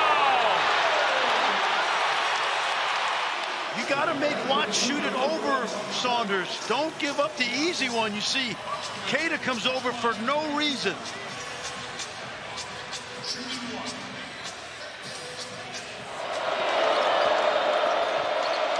Bonsa is going to cross over, get in the lane, and the shot blocked by Toppin.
Big 12 Today here on Big 12 Radio, powered by Modelo. This is the Big 12 Conference. This is a different league. We're also streaming on your screen on Big 12 Studios, the Big 12 Fast channel. You can find us on your Roku device, Amazon Prime, streaming live on YouTube, DirecTV, many, many other avenues to catch us here on Big 12 Radio, heard exclusively on TuneIn. We grab T-Change for this segment. It's called Valid or Void. We do it each Tuesday here on the program. Austyn's going to be the judge today, which is very exciting because usually we have all the power. You do, and usually we're just arguing with no end game in sight. So now we get to actually keep score. So, Taman, what are we talking about today? All right, first topic. So Cincinnati had a big win over Iowa State this past weekend. So with that said, has Wes Miller saved his job with that win over Iowa State? Valid or void? No. No. Wait, do we have to disagree on these? No. No. Great. Void. Yeah, no. No coach should ever save their job based on one win or loss. So Maybe in football, maybe in football, not in basketball. but quite frankly, though that is true, I still think no coach should ever be losing or gaining a job based on one win or loss in football or any sport. But you're right, it does happen in football. But what about 2 wins? Because they've won back-to-back, and they're 2-3 now in league. Look, Wes Miller's never been to the NCAA tournament. It's this 5th year. He's got to get to the tournament. So whatever wins get him to the NCAA tournament is what he needs. And he's going to need more of them. He's not in the tournament right now. Yeah, missing the postseason is a problem, especially when you're taking over a program that had been to 9 straight NCAA tournaments from 2010 to 2018, 2019. So it's dance or bust. They're 10-8. Which means they probably need to win 10 or 11 Big 12 games, which mathematically is a long shot. But since they added Jizzle James, who joined the team in December, really weird deal. He was on the team last year. He was their leading scorer. He gets kicked off the team, and then all of a sudden he's back on the roster, like mid-December. He wasn't even taking classes at Cincinnati. He wasn't on campus. He wasn't doing anything. But since they added him, they've been a lot better. There's been an uptick in their offensive productivity. They're still just as good defensively. So apparently he's bought in, and they've picked up 2 massive wins this week. So potentially he could save his job, but I'm with Ari. I think it's void for now. Fair enough. Austyn, any thoughts? I'll agree. I'm good with that. So. All right. Yep. On to topic number 2. Ari's going to love this one. So the Darren Peterson mystery is no surprise to anybody. But Kansas has been on a win streak lately. So valid or void, the Darren Peterson mystery earlier this season was a complete overreaction. Today it's valid. Today it's valid. Today it's valid. Well, yeah. I mean, you literally have Christian Braun on Friday night tweeting that Darren Peterson is the greatest player to ever wear a Kansas uniform. Danny Manning, Wilt Chamberlain. I mean, lots of great players. Paul Pierce have come through and played at Kansas, have gone on to have Hall of Fame NBA careers. Danny Manning notwithstanding. Yeah, I'm going to avoid it. Simply because we still haven't seen an uptick in his minutes. Like, he played 32 minutes against TCU in overtime, sat the late stages of the game, played 31 against West Virginia, played 27 against Iowa State, played only 23 against Baylor. Now, he scored 26 points. You know what the difference is? They win. That's the difference. Because you're totally right. The minutes aren't any different. The difference is they're playing better with and without him. Exactly. They're getting more accustomed to him being on the floor, and he's actually been even more productive the deeper we get into the season. But I still think this is an issue that he's not playing his full allotment of minutes. Because at any point in time, if he's not 100%, it's a lot easier to go from 80% or whatever he is down to 20%. He's barely on the floor at all, and Kansas doesn't know what to do without him. So I still think his injury situation is something to keep tabs on. I don't think it's completely over with. But I do think Kansas is more used to him being in and out of the lineup. So I kind of voided and validated it at the same time. Well, and that's pretty much what I did too, so I think it fits here, which is why I said valid, except let's talk tomorrow. I mean, Kansas has won 2 straight. They've looked good. They played at Allen Fieldhouse. Right? I mean, I'll believe it when I see it. And this is like big game tonight. They're going on the road against a good team, a fringe tournament team right now in Colorado. They're top 75 in the net, are they not? Yeah, they are. So this is a quad one opportunity for Kansas on the road. Let's see. So a somewhat split, similar decision. Austyn, your thoughts? Yeah, I feel like y'all are getting along pretty well right now with your statements, so I don't really have to We typically be do. the mediator. But have we overreacted, maybe me more specifically, to the Darren Peterson saga, or is this something that will just eventually take care of itself? No, I mean, I think that, like you said, like tomorrow we might be feeling completely different than we are feeling today. But I do think that, like you were talking about, James, like if he's still not 100%, that is something to worry about and is an issue. But the more he plays, the more, they're going to get comfortable with him in the lineup. But then if you do that, then do you fall into the pattern of the second he's not in the lineup, you forgot how to play with him. And they shouldn't, because they have done it multiple times and for long stretches, but you become accustomed to a player of that caliber that, you're playing through someone like that, and then the second you take him out, you forgot everything that you did without him. Like at the beginning of the year, KU got used to him not being on the floor. Right. Well, now he's on the floor, and KU's getting used to that. Right. If he's not on the floor again late in the season, all of a sudden it's like, well, we don't know what do we do now? But you should just go back. Yeah. All right, topic number 3. Iowa State has lost back-to-back to both Kansas and Cincinnati. So, valid or void, is it time to worry about Iowa State? Valid. I say valid. Not because of the back-to-back losses. Everybody's going to lose games in the Big 12. They started 16-0. It's a program record. This is a really good basketball team. Is it time to hit the panic button? I say no, but to worry a little bit, yes, absolutely. Because when you look at all the metrics, all their analytics, they're just not playing as good as they were earlier in the season. And Ken Pom and Evan Mia and Torvik and all those guys take into account the quality of your opponent when they do their metrics. So with Iowa State having a slide, offensive efficiency, defensive efficiency, they're turning the ball over more so than they have at any point this season. Taman Lipsey's been in some foul trouble.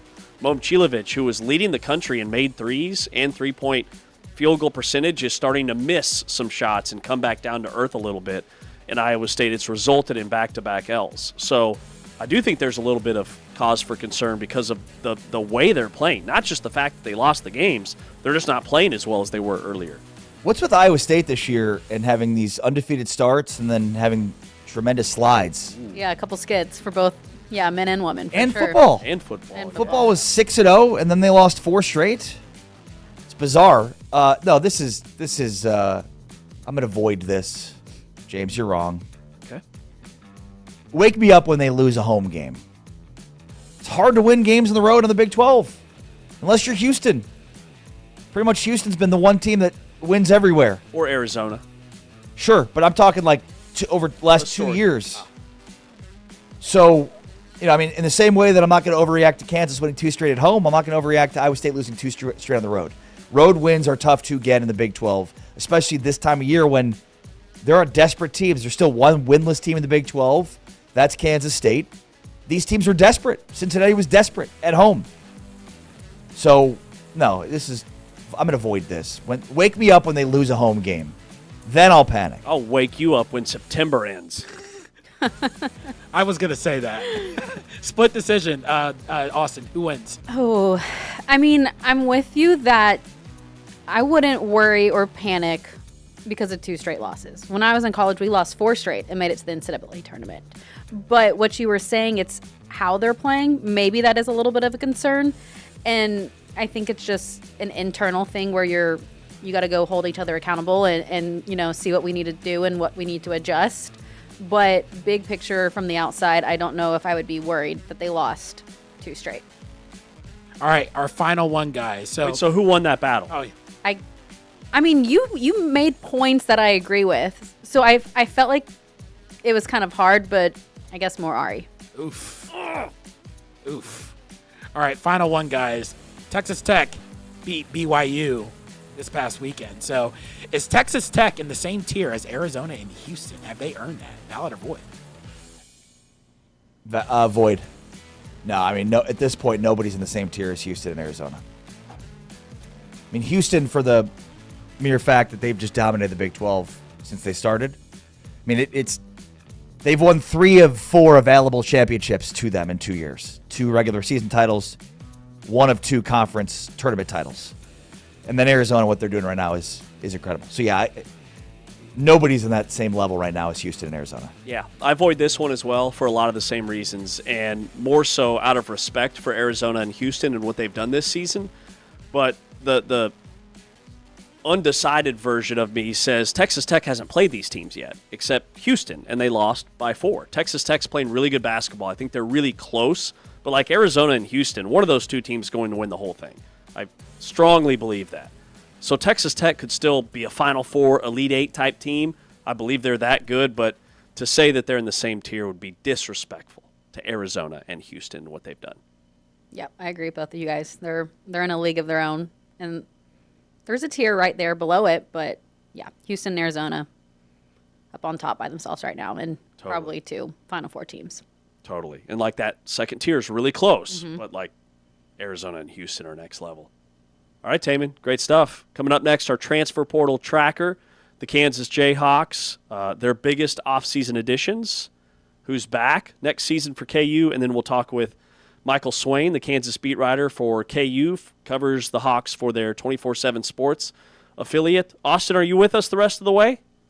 You know, if you want me to be, I will be here for moral support. I don't know how much I'll add in the portal tracker, but we won't take it personally if you can't be, except Ari. Take it very personally.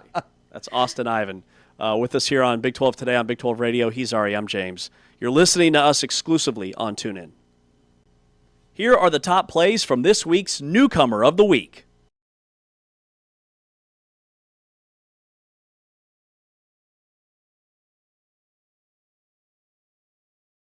And you look at teams like UCF, what West Virginia did to Kansas a few days ago. Not many easy games at all in this league as Peterson scores again. Peterson being pressured by Jefferson out on the perimeter. Rises up and drills a 3. Council deep in the corner. Peterson. He's got in the gym range. Now posting up off the glass and in. Wow. How'd he flip that one in?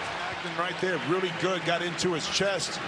But Peterson, the creativity, the strength, able to fight through the contact. Peterson, Badunga, Council Jr. Peterson down the lane. He allowed the screen to be set. Now watch him swing the ball through right there. Okay, now once he dips that, he's up underneath the defender's arm. And now heat by Baylor not to give up the layup, Gus. Peterson crossover dribble down the lane on the move. Count it. Well, speaking of NBA, it must be something in that Northeast Ohio water where the players are just a little. Now Peterson crosses over and hits. Get it to go. Well, I tell you who could. The tight dribble, the crossover, you keep it low. That allows you to elevate with a little step back right into that beautiful, pure. From Rachacha. Peterson racing, spinning, pumping, fading.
Back inside Big 12 today, here on Big 12 Radio. Our Big 12 game of the week on the radio side tonight is Oklahoma State at TCU, 8 p.m. Eastern Time, 7 o'clock Central. And then this Saturday, Houston at Texas Tech.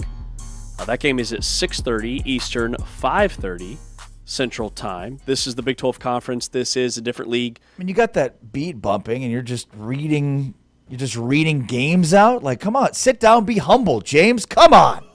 What is that?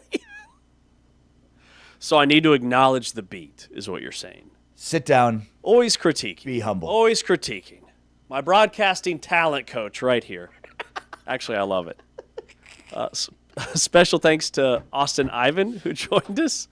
Women's basketball. I like this James. I wish analyst. this James would show up more. Is he more fun than regular James? Yes. A little bit more dishing chill. it. He's dishing it. I love it. I mean, internally, I can't take it. You know that. I only dish it. I can't take it. But yeah. So you're gonna drive home. You're gonna say, "Gosh, was I too hard on James today?" What was I thinking? Oh no. I never think that. I'll just think, was James too hard on me today? That's it. Let me ask you a question. So I'm like super congested. It's really stressing me. I can tell. Can you tell in my voice? Like, will people notice tonight? Because it's all I can think about. Because my hearing is way off. Like my head, I get like a sinus infection every year this time. Which answer do you want? I want the honest answer. Do you want the answer that you want to hear or the answer that you need to hear? Taman's shaking his head. No, nobody will notice. You will notice because you know me and you hear my voice, whether you like it or not, for 3 hours a day. See, but I've got an opportunity here to make you really self-conscious, and I'm not going to miss the chance. Yeah. I mean, this is it, dude. I'm already self-conscious. I'm freaking out. I couldn't sleep last night. Yeah, I mean, I was like, what if I wake up tomorrow just as congested as I am right now? I'm going to sound terrible. I can barely understand a word coming out of your mouth. And I'm going to get fired. I can barely understand a word coming out of your mouth. All show? All show. It's basically been like we've been doing the show underwater. That's kind of how it sounds to me. Underwater? That's how it sounds in my head. You sound great. It's a little, I mean, it's noticeable, but what are you going to do? Not do the game because you've got a little bit of congestion? I don't know. Yes, I'm going to do the game. Am I going to think about it for every single moment? Yes. Yeah. And you're doing the game with King? Yeah. I'm going to have to text King on the side, be like, hey, make sure to bring this up a lot. Like, hey, are you... Tell James how... Very subtle, like, hey, how are you doing? Are you doing okay? Dude, are you feeling okay? You sound really bad. Are you feeling all right? You sound terrible. You sound like somebody who's not healthy. You should quit and go home. You should quit and never do this again. You'll probably never get asked to do another game. Like, that's the end of your career. It's the end of your career. It's a career killer tonight. Well, and we, I'm going to leave. I'm going to let that lie. I'm not going to say that what I was going to say. I'm going to have to stop myself. It is a Baylor game after all. What were you going to say? Just it is a Baylor game after all. They already hate me. James is on broadcast selling state secrets with Baylor. I'm just kidding. He's not. But there is a perception. John Morris likes me, I think. Yeah. Truly. John Morris is the best. He likes everybody. He can't just like everybody. Okay, sorry. I didn't mean. I wasn't trying to diminish. He likes us. I wasn't trying to diminish the like that John Morris has for you. Sousa likes me. King likes me. I'm a very likable guy. So, yeah, those are my big three. King, Pete, John. Scott. Right, why are you sabotaging the Kansas segment? Sorry. Who are you excited about joining Kansas? We set aside 2 segments every day to break down the portal season updates across all of the Big 12. We've made our way all the way up to Kansas. What was this, 7th to the bottom of the standings? Who do you like that Kansas is bringing to the table? They got some big names coming in.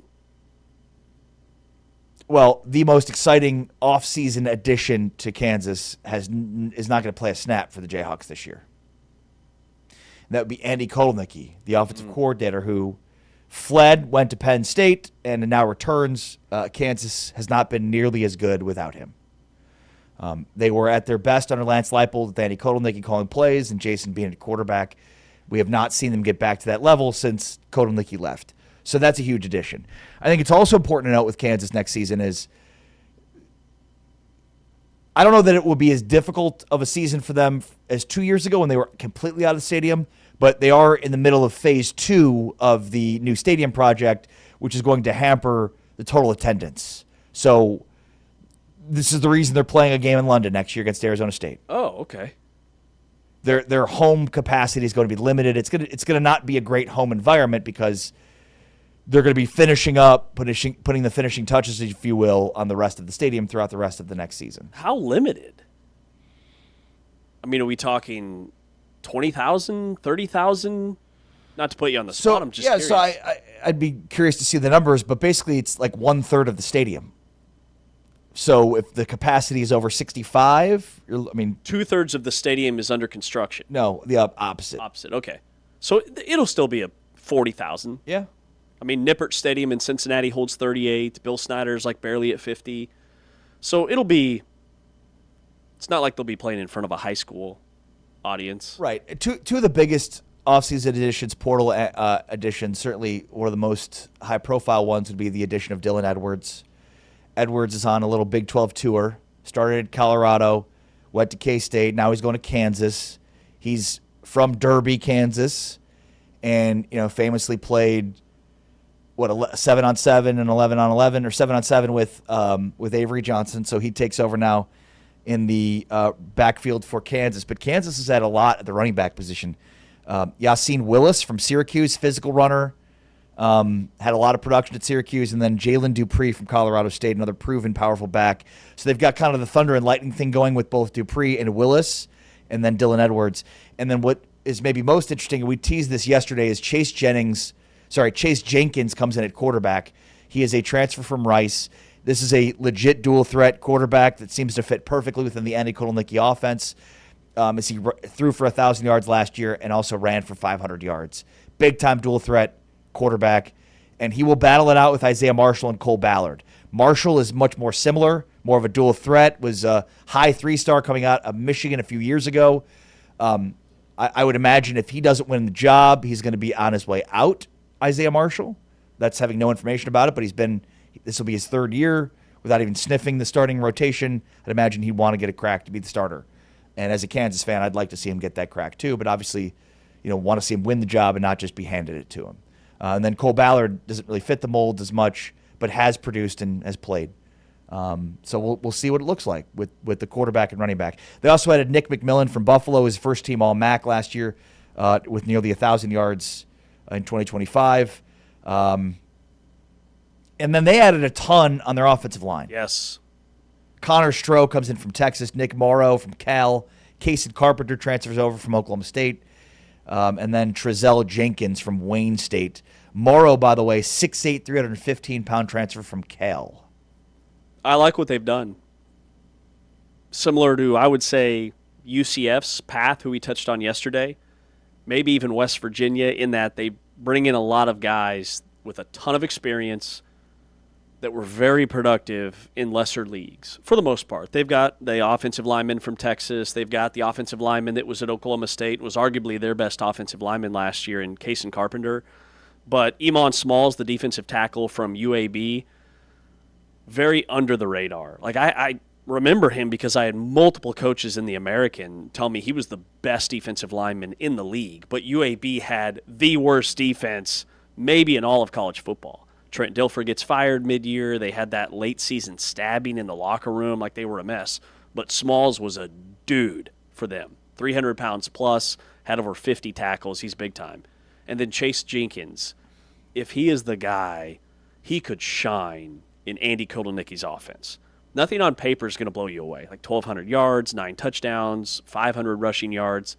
Well, he was playing in that Scott Abel, like wing triple option, kind of a spread. It's a really unique offense that he mastered at Davidson, where the quarterback doesn't get a lot of numbers, but he makes a ton of snap decisions, and it's so much RPO. And Jenkins is super athletic.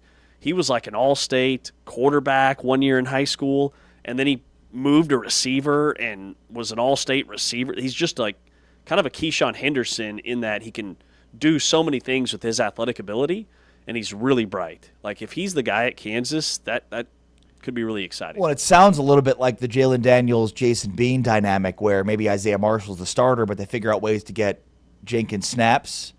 And maybe that's at running back, maybe that's at wide receiver, maybe it's in a Kotelnicki offense in which he can throw the ball, as an added weapon. So really good addition in terms of the offseason where there's huge question marks over this team. It's almost like you look at this roster and think this is a full rebuild. And to a degree it is, but I also don't necessarily think that there should be expectations that this team will be a lot worse than last year's team. Like I think this team should be better than last year's team. And that's what's bizarre is that it feels like a rebuild, which normally translates to not as good as last year, but they haven't been a bowl team in 2 straight years. 5-7 back to back, which for where Kansas was in the mid-2000s is a revelation, but for where Kansas was under Lance Leipold when they started, not as good. And with Jenkins at quarterback, which I've seen him in person, I anticipate he will be the starter for Kansas. He is the polar opposite of Jalen Daniels in terms of decision-making, trying to do too much. He's very level-headed. So he was a quarterback at Rice 2 years ago. Then they moved him to receiver, and then he was the starting quarterback last year under a first-year head coach. He only had 2 interceptions all year. He completed 70% of his passes. He's very cerebral. And I think at that position... Sounds like you're a big fan. I am. And you think he should be starting. Definitely. I really do. And more of that has to do with not just his skill set, but the way he plays and how it fits with Andy Kotelnicki. Because I remember that breakthrough 9-win year when Kotelnicki was calling the plays and Jason Bean, who was the backup quarterback, shined in that offense. And ultimately it gave him a chance to play in the NFL. I think it's a really underrated ad. And they got him at a great rate. They were able to supplement their defense, pay maybe a little bit more for offensive linemen, which is huge in the Kotelnicki offense. So I like what they've done. Yeah, and I do think that this defense could be a considerably improved unit from last year. I mean, Trey Latham, who entered the portal initially, is going to return at linebacker. They also added a wave of linebackers to the portal from a competition standpoint. I really like what they've done in terms of their interior of their defensive line. So I feel like a defense last year that was a huge liability could become a major positive for this team next year. I think it as we go through these, maybe we look and say, do we think that this team will finish over or under where they finished last year? And for Kansas, for me, I think this is a team that should definitely finish higher than where they finished last year. Yeah, it's like they've been knocking on the door 2 straight years now. They had 3 wins, 3 consecutive weeks over top 25 teams 2 years ago. Last year, same type of deal. Looked really good at times and then faltered down the stretch. It's the 3rd year where that can't happen again for Lance Leipold. So it's a big year, big offseason for Kansas. The guy that's going to break it all down is Michael Swain, the Kansas beat writer for KU's 24/7 site. He's going to join us coming up next on Big 12 Today on Big 12 Radio. Check out the top plays from the Big 12 men's basketball starting 5.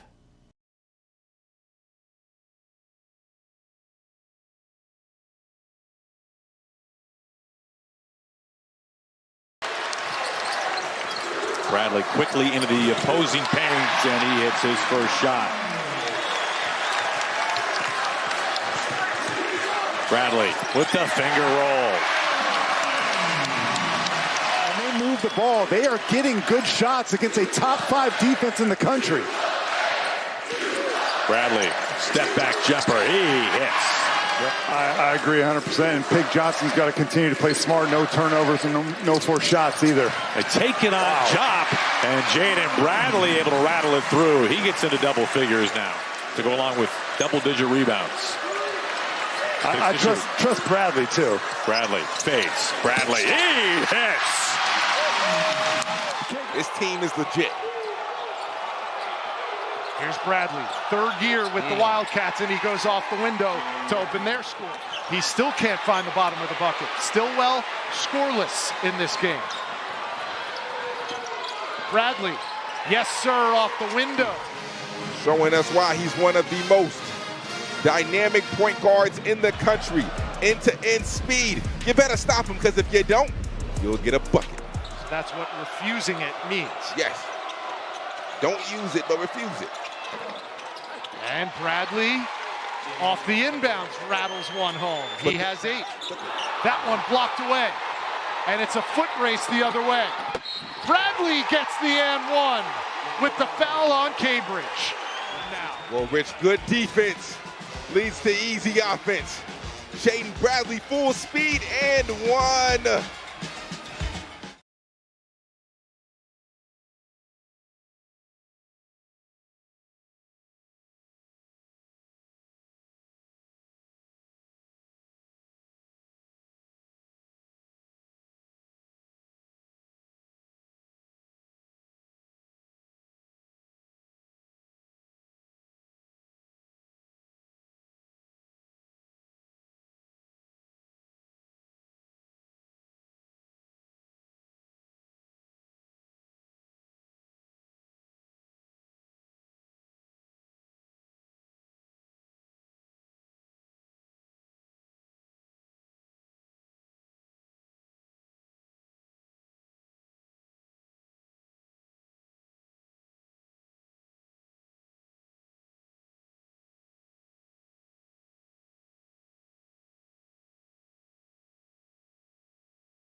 Big 12 today on Big 12 Radio with Ari Timken. I'm James Westling. And Michael Swain covers Kansas for Kansas 247. Kansas Jayhawks on 247 Sports, your leading source for KU basketball, football, and recruiting headquarters. Hey, Michael, good morning.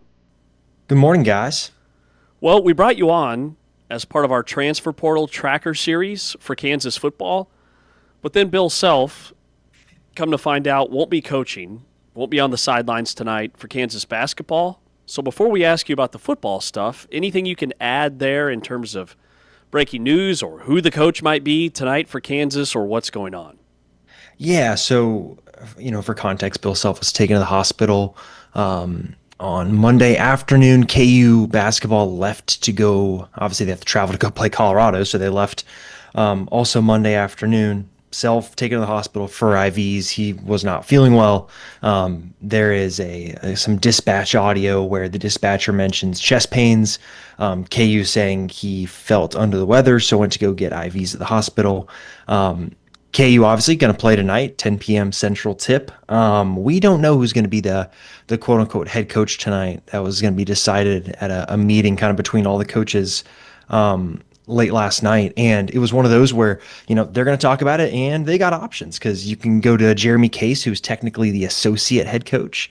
So he is the one who kind of in terms of title is probably your number 2.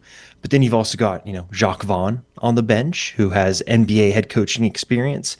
Some people think he could be a candidate to be the next head coach at Kansas whenever the time comes. And then you got Curtis Townsend, who's been on Bill Self's staff for, a lot more years than I can even remember. So you got options. I think we'll figure out at some point today kind of what the result of that meeting was, but it's going to be interesting to see who they pick because I think each option brings up a different storyline. But I think the bottom line is, Bill Self, I think, doing all right. Be interesting to see if he coaches at K-State on Saturday. Yeah, and we were talking a little bit about sort of that interesting dynamic with Case being the associate head coach, but yet Jacques Vaughn is new on staff and is the guy that was seemingly brought in to potentially be the Self replacement. So it's like if it were Travis Goff's decision, maybe it would be Jacques Vaughn, but if it's Bill Self's decision, maybe it would be Jeremy Case. I think you're pretty spot on there. I think you're spot on because Bill Self's been very, complimentary of Jeremy Case. Obviously, he played for Self, about 10 years ago or so. But it's one of those where more than that, Michael, more than that. He sees, 20 years ago. What am I doing? Gosh, time flies. But no, it's one of those where like Self has said that he sees Jeremy Case being a future head coach, and I think Self would probably want to give Jeremy a shot to go in and run a game plan, right? Can you make the subs? Can you adjust on the fly? Look, Colorado it's not like you're going to play Texas Tech on the road, right? One of the top teams in the conference. Like Colorado is average since the start of Big 12 play. So I think it's one of those where Self probably would like Case. I think Travis Goff would love to get maybe a closer look at Jacques Vaughn to see kind of how he would manage a game and manage things at the college level. Look, it's one game.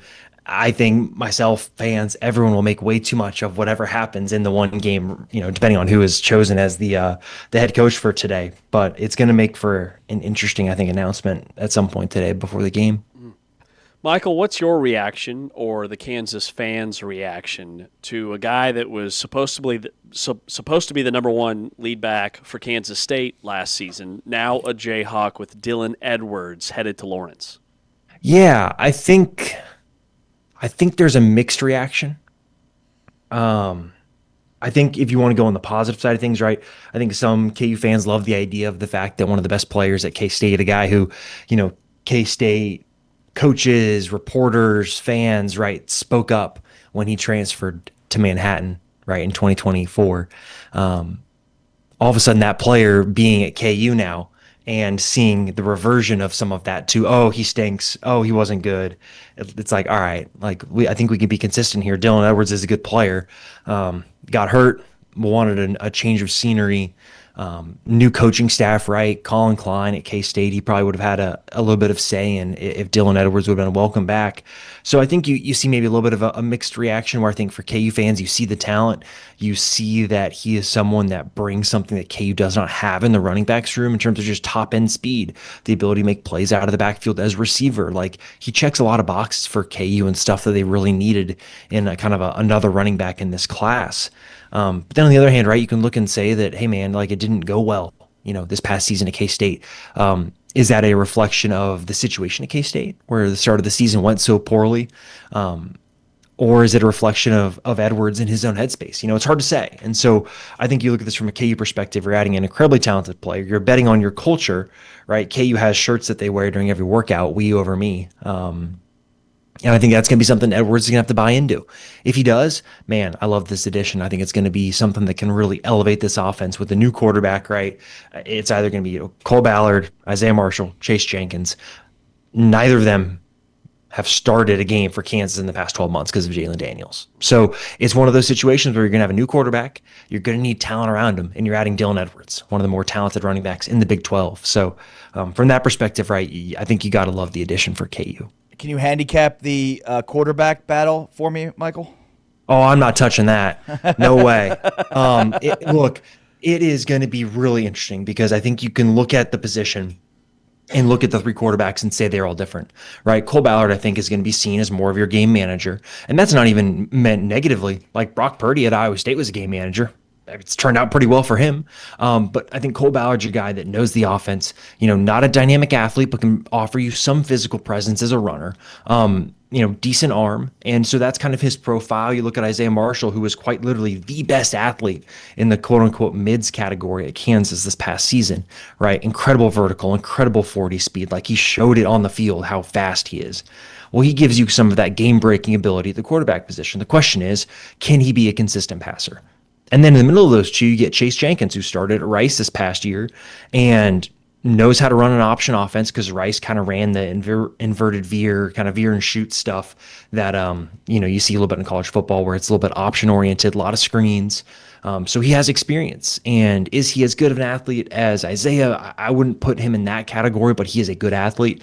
Is he going to know the offense as well as Cole Ballard? Probably not, but he can probably get there. So I've told people on our message board, like, I'm not touching this quarterback competition. I'm not handicapping anything until we get kind of past spring. And even then I may divert to the end of summer to kind of give some thoughts. So it's going to be interesting, right? You got Andy Koldenicki back too, which is going to add a different layer to this whole thing. So it's going to make for a really interesting spring, summer, offseason in Lawrence.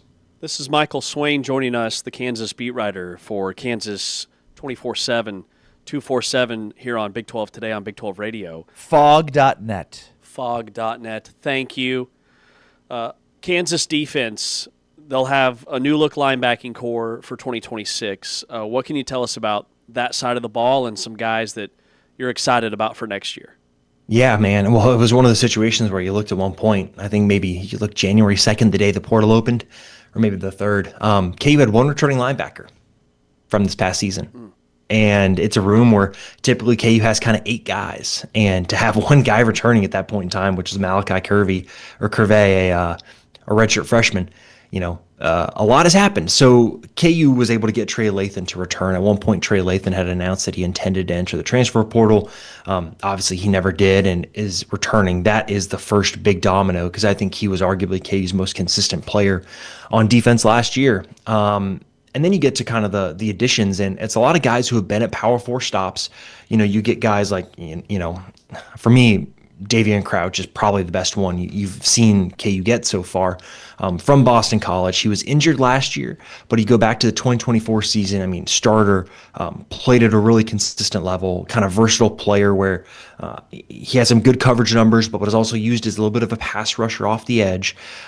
To me, he looks a little bit like for KU fans at least, Bengali Kamara. Maybe not the same level of athleticism, but similar kind of frame, maybe a little bit heavier, and maybe a more consistent tackler. But I think he can offer you some of those similar things in terms of playing as a weak side linebacker next to Trey Lathan. I think you could expect some really good things from him. And then you get into kind of like the wild cards of the bunch where you get to like a Landon Watson from Kentucky, a Jerron Willis from South Carolina. 2 guys that didn't really play a ton at their last stop. Both guys were kind of rotational linebackers, but you can look at kind of the frame and the size that they have, and you can kind of project, hey, if you can get them in your system, can you get them to play to kind of just that natural talent that they have? And if so, then you're going to add some guys that I think can help you with depth. And then there's someone like Quincy Davis or Jabril Alameen from Marshall. Those 2 guys, G5 players. Quincy Davis played a decent amount at New Mexico State.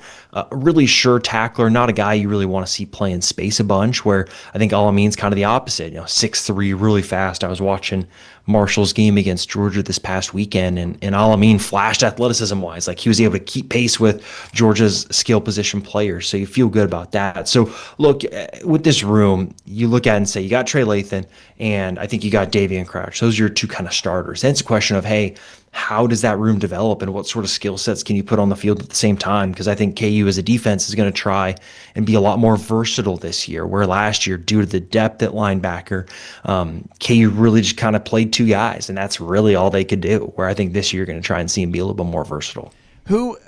I love some of those names you just pointed out, who else, or maybe some guys at the wide receiver position or defensive line, offensive line that you think will be impactful transfers that they brought in this? Yeah, well, cycle? I'll tell you what, KU didn't skimp on the D tackles in terms of, revenue sharing allotment.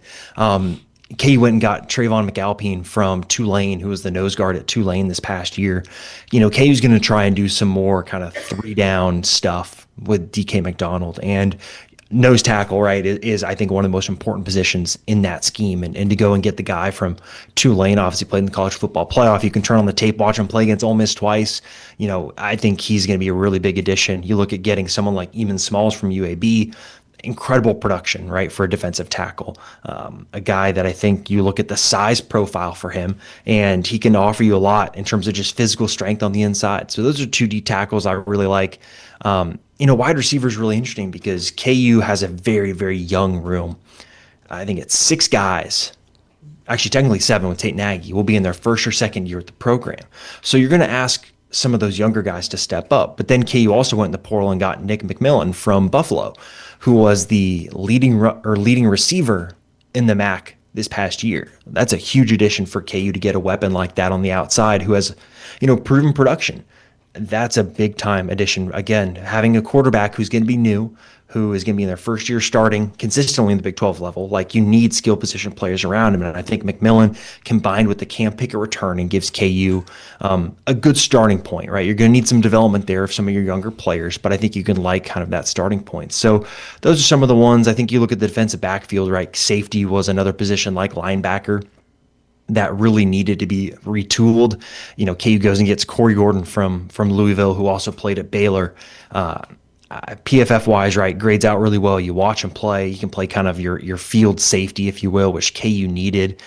You can play some slot. That's a big addition. Jaden Harris started at Miami 2 years ago, then went to Georgia, where he was more of a depth player. I think he's one that if he can tackle maybe more consistently, you feel really good about that addition. So it's one of those where you kind of look across the board, and I think KU, in terms of the targets they had, they really hit. And I think a lot of schools probably feel that way. That's the thing about the portal that's so interesting, is I think every fan base feels like they knocked the portal out of the park. And the issue is that every other school was able to add players too, right? And there are plenty of good players to go around. So the season for optimism, Michael.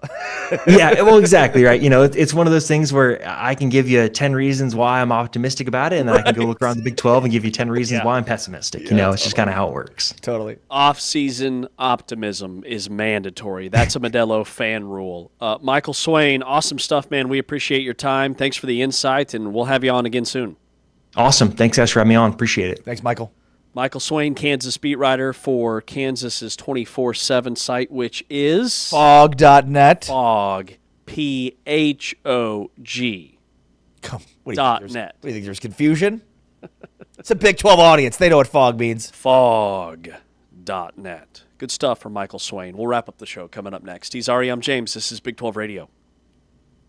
Fafita. Check out the top plays from Big 12 men's basketball starting 5.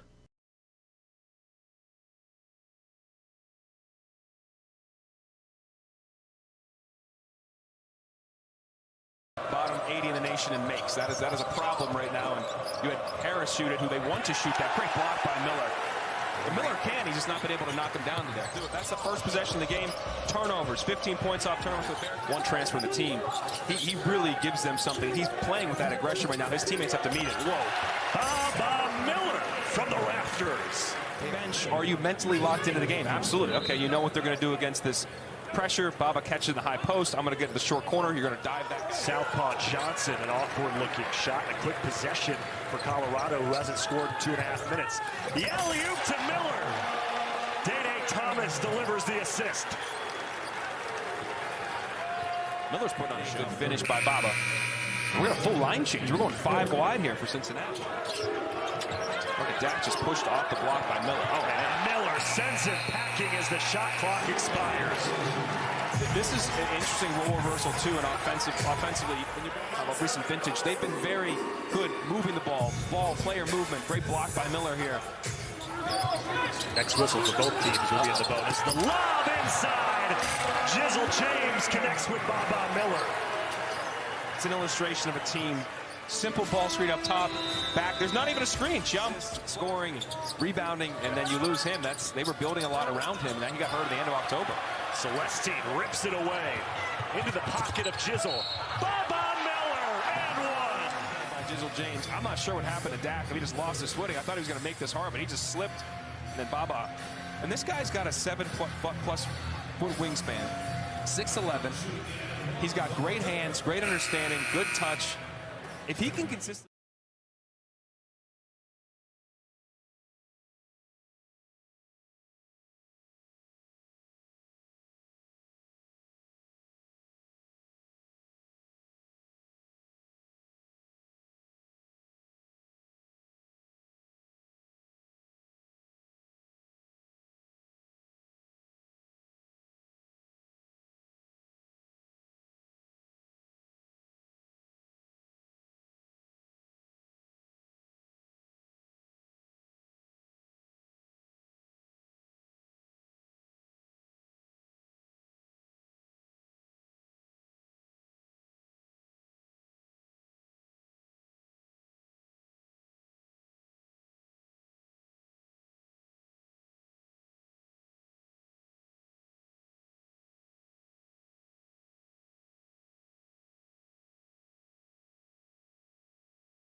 One final time here on Big 12 Today on Big 12 Radio. Heard exclusively on TuneIn, watched on Big 12 Studios. Bless you, Taman.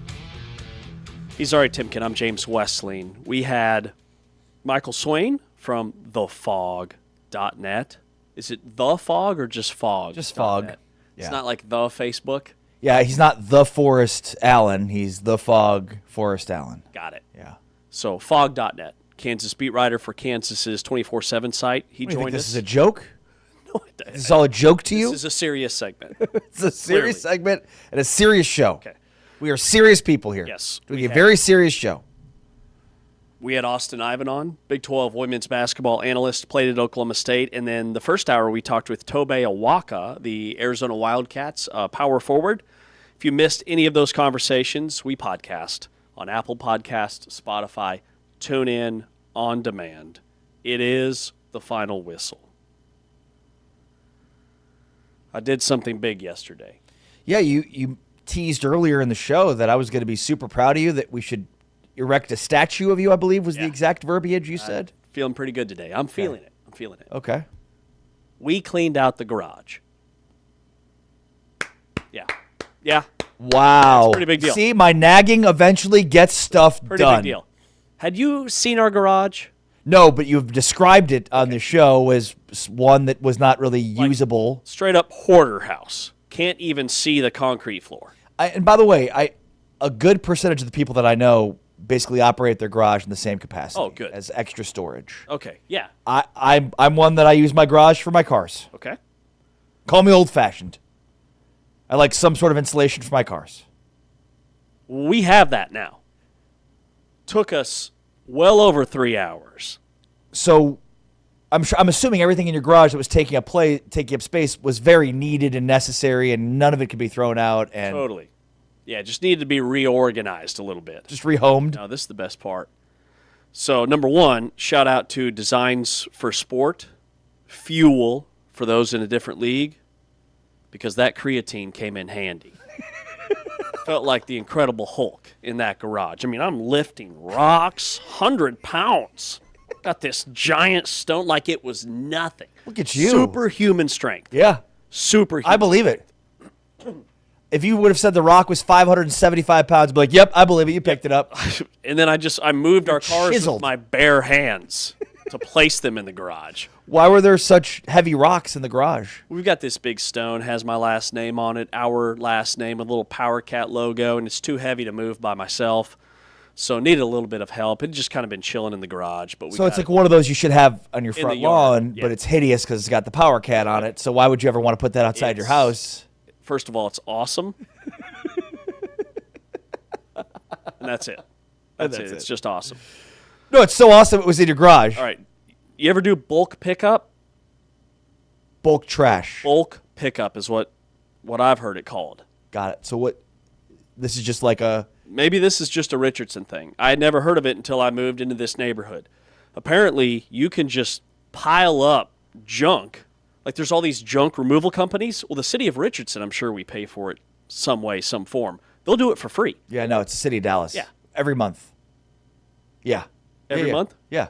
Bulk trash, bulk pickup. Okay. Bulk pickup to me is a totally different thing. But yeah, it's bulk trash. Basically like trash. I don't know if it's just Dallas or what, but every month you can basically load up whatever you want on your curb and they'll pick it up. I've lived in other places where they do it like once a quarter or like once a year, but Dallas does it once a month, which is really convenient when you've got a lot of stuff to throw away, but extremely annoying when every month bulk trash will just sit on a sidewalk for weeks on end before they come and pick it up. I mean, there's periods of time where it looks like I'm walking in the streets of Fallujah with trash all over the But you're on the Dallas side, right? Yeah. That's city of Dallas. City of Richardson, you just call them any Tuesday, they'll come. They're going to be here today. They're picking up all that trash. They bulk trash on demand? On demand. I might be bulk trashing at your house. We've got mattresses out there by the curb. We've got headboards. We've got old office chairs. We've got bicycles, all kinds of stuff. Just chilling down by the curb. Wow. And they're coming today. And all that stuff was just sitting in the garage. Oh, yeah. For a rainy day. Years. I mean, we found things I hadn't seen since the Bush administration. So, I mean, it is kind of amazing. And like I mentioned earlier in the show that I had a leak in my dishwasher, and because of that, I'm having to basically do a kitchen remodel. And so they ripped out the kitchen sink and many parts of our kitchen. Oh, yeah. But in preparation for that, you're basically you're moving out. And so the amount of stuff we threw away that, just stuff just sits in drawers and you're like, you just never think about it. And then like one day you go through and organize, you're like, wow, I could throw away half this stuff. It's incredible. Yeah. It felt really good. A weight has been lifted off of my shoulder. I'm proud of you because it felt like that was not going to happen. I was shaming you to try to get you to clean up that garage. Yeah. You weren't going to do it. You finally did it. I'm proud of you. I did it. It's dog tired. Back hurts like hell today, but we did it. Okay. What's the lesson here? So, well, the lesson is, here's the lesson. And I haven't shared this with you, but last week we're going through a little bit of a tire sitch with my car, which is par for the course. Big rims, little walls, and it leads to a lot of issues. So, story of my life. Story of your life. So one morning, like it's still dark outside. It's like 5:45 in the morning. I'm down by the curb airing up my tires so that I can drive here to work. Well, my neighbor right next door walks her dog every morning at the same time. She was leaving her house, and she walked by me as I'm airing up this tire, and she laughed. But it was like it was a very condescending laugh. It wasn't like a, hey, good morning laugh. It was like you've got tire problems and life problems laugh. And it I know that laugh. I know that laugh all too well. Yeah. That laugh. I couldn't stop thinking about it. I was plotting revenge the whole 30 minutes on the way to work. Like that laugh. I haven't seen her since, but that laugh has unlocked something inside of me. Okay. And so rage. Yeah. A level of organization that you could rage organize. Yep. Turns out karma works curbside. We don't have a fence between our yards. They're kind of blurred together, as is my bulk pickup trash down by the curb. Car's gone. It's in the garage. Replaced with old bikes and treadmills. Yep. See how you like it. Very stained mattress that I'm not sure what's going on there, but it's there. Okay, we got a lot happening down by that curb. Is this your old stained mattress? Nah, it's been there forever. What, did it come with the house? And it felt good. It came with the house. Felt good. Bought the mattress with the house. Buy the mattress with the house. We got a new mattress, old mattress. It's seen better days. Like every time, like I'm like marching to the curb, like hoping she sees me. You know, it was like ceremonial. Like, I don't see you laughing now. Yeah. I don't see you laughing now. Well, I'll be airing up my tire in my garage moving forward. Have fun with this one-wheeled bicycle. I love that. Take it for a spin. The condescending Carol. laugh is what threw you over the edge. Oh, that was it. That was it, dude. Like, did you not say anything back? No, I was stunned. Oh yeah, what's that? I was speechless. I didn't say a word. Just kept airing up that tire. I was like, oh, I'm gonna get her. I'm gonna get her. It's on now. If you want, we can do the old flaming dog bag trick thing. You want to do that? Yeah, the poop bag. Yeah. Just file that away. Just file that away. What's the proper way to clean up after your dog? Taking a dog for a walk, poops in a yard. We cleaned it up, but I've seen people in the neighborhood not clean it up. Well, they probably don't know that people are seeing them do that, I would imagine. That's one of those like what people don't see kind of things. But yeah, what do you mean? You have a dog, you got to walk around with a bag and you got to clean it up. Yeah, I was just making sure. Yeah. I saw a lady doing that in the neighborhood and I thought, is this 2026? Is this a new thing? New thing? You should walk up to her and say that. Is this Ma'am, is this new? I didn't realize we're not cleaning dog poop up anymore. That's great. Is this a trend? That's fun. I didn't realize that's the case because I've been out here like an old man cleaning up my dog's poop every time I go to walk. Yeah. No, that's the thing. And occasionally, if you don't have a bag with you, you do like the old you do like the bend down, like you I'm doing it like just for S and G's. You know, like you just do like the fake bend, like yeah, I'm bending down to grab it. I'm not grabbing anything, but don't you worry, I'm bending. Is that okay from time to time? Asking for a friend. No. Asking for a friend. What if I forgot a bag? If it's on my yard, absolutely not. Yes, I knew it. If it's on other people's yards, then maybe. I knew it. What if it's a really grumpy neighbor? You're like, you know. You did condescendingly laugh at me when I was airing up my tires. So what's the lesson? What's the big lesson there? I feel like there's a takeaway there. There's a takeaway. So basically, like wait until you get shamed by your neighbors in order to make an action out of it. I mean, no. I mean the garage. Yeah. The garage needed it needed to be done. Was there a little extra fuel for motivation? Yeah. I feel like you're like Kirk Signetti now. You're really starting to get organization in your life. You're really calculated, strategic. You got a plan. You're gonna execute that plan. It's 2026. I mean, now you're doing things around the house. You're live, laugh, love. Okay, it's 2026. That's what I say. Like that's it. The 3 L's. You gonna watch my game tonight? What game? Texas Tech and Baylor. 8:00. Peacock, NBC. Yeah, I'm going to watch your game tonight. There's a lot of games on. We've got Utah and Kansas State also at the same time. I'll probably watch without sound. That's what I usually like to do. Utah and UCF. I'm sorry, UCF and Iowa State. Okay. Oklahoma State and TCU. Texas Tech and Baylor, and Kansas and Colorado. Here's my big question to you. Is tonight the night? Oh, yeah, definitely. Totally. Yeah. Kansas State gets its first Big 12 win tonight? Dude, if I like what Alex Jensen is doing at Utah. You stopped yourself from saying if Kansas State loses to Utah If tonight. Kansas State loses, Jerome Tang might not make it to the locker room. Yeah, this is the one you got to win. There aren't too many gimmies in the Big 12, but a home game against Utah, who's 120th in the net, is probably one you need. And Kansas State is 82nd in KenPom, 15th in the country in adjusted tempo, 347th in that luck rating. So their offensive and defensive metrics are much better than their record. They're 9-9, which is about the same record they had this time last year. Crazy. But remember, it was this time last year they went on that ridiculous stretch where they won like 6 in a row, beat a bunch of top 25 teams, were the number one team in the Torvik rating during that period. They were so back until they weren't. So are they back tonight? I don't know. It's like a gray out, an anthracite out. Just rolls right off the tongue. Yeah, it is big promotion. Wear your anthracite. Dan's like, what's that? Charcoal gray? Wear your anthracite. Legit. As if, of course, yeah, who doesn't? Yeah. As soon as you hear the word anthracite, the immediate thought you have is that I own that color.